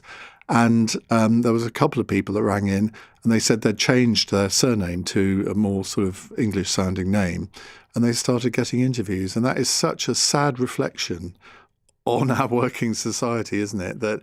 And okay, this was a few years ago, but from what you're saying, that is still going on. Yes, it's still going on. Even from, for me personally, so my name is obviously Charlotte. My last name is an English last name, but you wouldn't know that I'm from Jamaican descent by looking at my name, because it's very much an English name. If I actually had like a Caribbean last name, maybe no one would pick up my application. But my mum did give me an English sounding name on purpose, so you wouldn't be able to know what race I was. And you can't get a much more English flower sounding name than Charlotte, can you? No, and the thing is, my first name is Charlotte Rose. Oh, well, there you go. Charlotte Prove Rose, my point. and my last name is like is a very like traditional English last name. Charlotte, thank you very much indeed. Don, he says, regarding your shower problem, Iain, if your partner thinks he's as funny as my wife does, he may be sneakily turning on the taps when you're in the shower on purpose. My wife howls with laughter as I scream about the cold water. I don't know what that says about your relationship, Don, but I can assure you that doesn't happen in my house. Or does it? 9:48. Coming up at 10 on LBC, Ben Kentish. Should Nigel Farage and Kemi Bade not put aside their differences and unite the right? Plus, is Britain getting more racist? And if so, why? Ben Kentish at 10. Listen on our free Global Player app or the LBC app. There's one green bottle sat on my fridge shelf. This green and white bottle that supports my gut health. Beautiful by nature, beautiful by name. It's the tastiest way to up my gut health game. Biotiful Gut Health. Switch your yogurt to the UK's #1 kefir and give your gut and your summer a lift. Kefir is a source of calcium which contributes to the normal function of digestive enzymes. For verification of UK's #1 kefir, see beautifulguthealth.com/radio. Switching to Vodafone full fibre broadband is now as easy as pie. Ooh, freshly baked. It's a walk in the park. Hello, little fella. It's like taking candy from a baby. Come on, as if I'd do that. With One Touch Switch, it's easy. We sort everything out for you. We even contact your current provider. Plus, we'll help towards leaving fees. Switch today to full fibre broadband with Vodafone. Up to £200 credit to cover leaving fees. More information and terms at vodafone.co.uk/broadband. From the producers of Yellowstone, Welcome to Texas, Sonny. Beth and Rip are back. A legacy is a beautiful thing. A new original series. But only if it survives. Family is the only thing worth fighting for. This life here is gonna work, isn't it? We'll make it work. I can make this a lot harder for all y'all. Then peace will have to wait. Dutton Ranch. Stream now only on Paramount Plus. T's and C's apply. Subscription required. 18+. The following is from TfL. My name was Luna, like the moon. I was 2 days short of my 17th birthday when I was killed. My killer wasn't a bad man. He had a rescue dog called Frank and rang his mum every Sunday. He wasn't a speed freak. He just thought it was okay to go a few miles an hour over the limit. But that was enough to knock me off my bike and kill me. Speeding injures or kills over 1,000 people in London every year. Slow down. To the Mayor of London and TfL, every journey matters. Iain Dale on LBC. 9:51 on LBC. Tom says, I'm a founder of a small company with 12 staff. I find this really tricky. Before starting my tech startup, I served in the Royal Navy as an officer. My interview process lasted 3 days and was deeply personal. I get the value of personal interaction during the job application process. Well, I completely agree with you. I'd like to think if I was in charge of an HR department in a big organisation, I would still want to do my recruitment on a sort of personal basis. Obviously, I wouldn't do it all myself. You'd have people to conduct the interviews. I always loved interviewing people for jobs because you meet some fascinating people. You meet some, less fascinating people. But you cannot get AI to replicate a job interview. AI can do some things, but not others. And I'd like to think AI couldn't present this programme, but I'm becoming increasingly less sure of that as the months go on. Billie Jean is in Rochester in Kent. Hello, Billie Jean. Hiya. Hello. What would you like to say? I'm doing a degree apprenticeship now, actually. So I went through the application process last year and I applied to about 36 degree apprenticeships in total. And I mean, one of the jobs that I went for, the final interview for, I was told that there was 4 people that got to the final interview. We were all going for one position and there was 2,000 applicants. So wow. If you do the numbers, the likelihood of you getting the position is very slim. So as much as I found the AI interviews very frustrating, I don't know how a company would sit and sift through thousands of applications and sit and interview everyone before they got to the final stage. And I don't know what the way around that is, but I think the real issue with the job market at the moment is that I think it's just oversaturated because anyone that does remotely okay with their A-levels can go to a university, can get accepted to a university and get a degree. So if everyone has a degree, what's the real meaning of having a degree anymore? What sets you aside when you're going for a job interview? You all have no experience, but you all have a degree. So, well, I think that part of the problem is that so many people now get a first-class degree, and it's very, very difficult for employers to sort out the wheat from the chaff. Because when I went to university, probably about 10% of people got first-class degrees. Oh, really? I don't know what the percentage is now, but I read somewhere the other day. I mean, I want to say it's like 30 or 40%, which is ridiculous. Okay. Yeah. And it's the same with GCSEs and A-levels, isn't it? Where grade inflation has meant that it really doesn't sort out. Employers need to know if somebody is an elite student or not, and I know that people don't like using that word nowadays, but if you've done really, really well at either A-level or at university, you need to be able to show that you've stood out, whereas you can't do. If about a third of the students are getting first-class degrees, no wonder it's more difficult for employers. Yeah, it's definitely very difficult, and that's what I think it is. I think people are overqualified now, and it's a good point that you raise, that the companies need to know who is what makes you stand out, and it's very difficult when you have a CV, like you have so many different things on your CV in addition to the great grades. Like, this is an issue that I had when I kept getting rejected. I had so many other things and extracurricular activities and extra languages even. And like the other lady, Charlotte, said previously, you apply and AI reads it, and maybe, I don't know, you haven't worded it the right way for it to detect what it needs to, and you just get rejected straight away.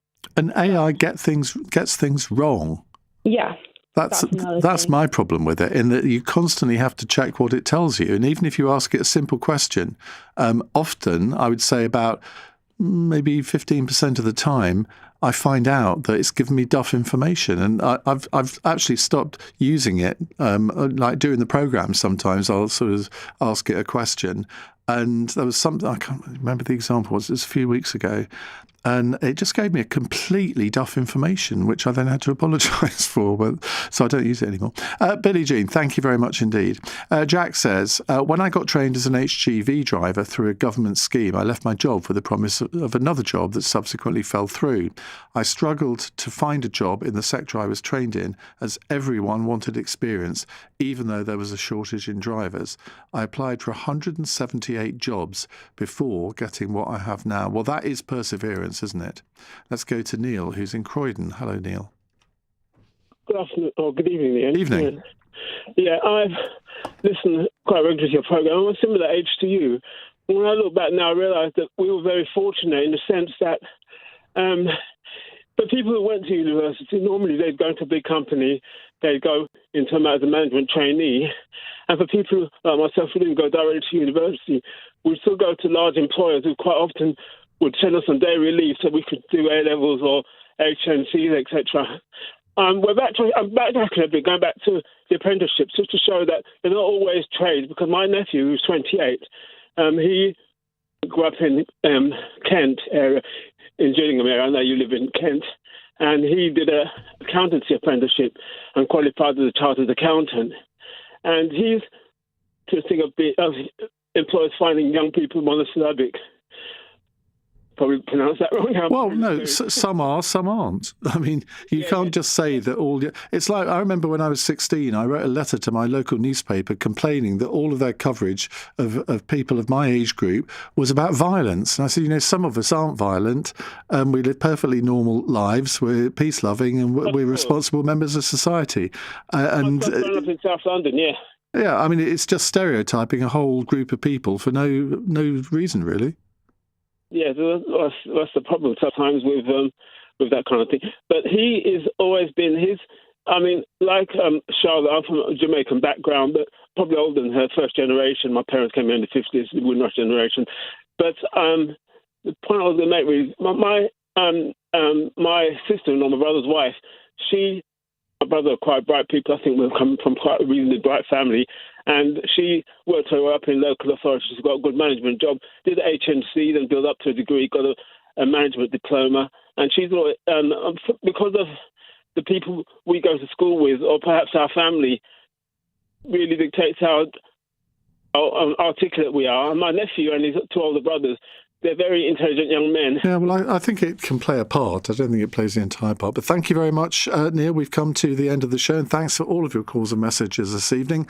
I'm back tomorrow from 7. If you missed any of this evening's show, you can listen back on our free Global Player app or the LBC app, where you can stay up to date with all the latest news, videos and opinion. Download the official LBC app for free from your app store now. Coming up at 1 on LBC, it's James Max. But right now, it's Ben Kentish. Ian, thank you very much indeed. Hello there. A very good evening to you.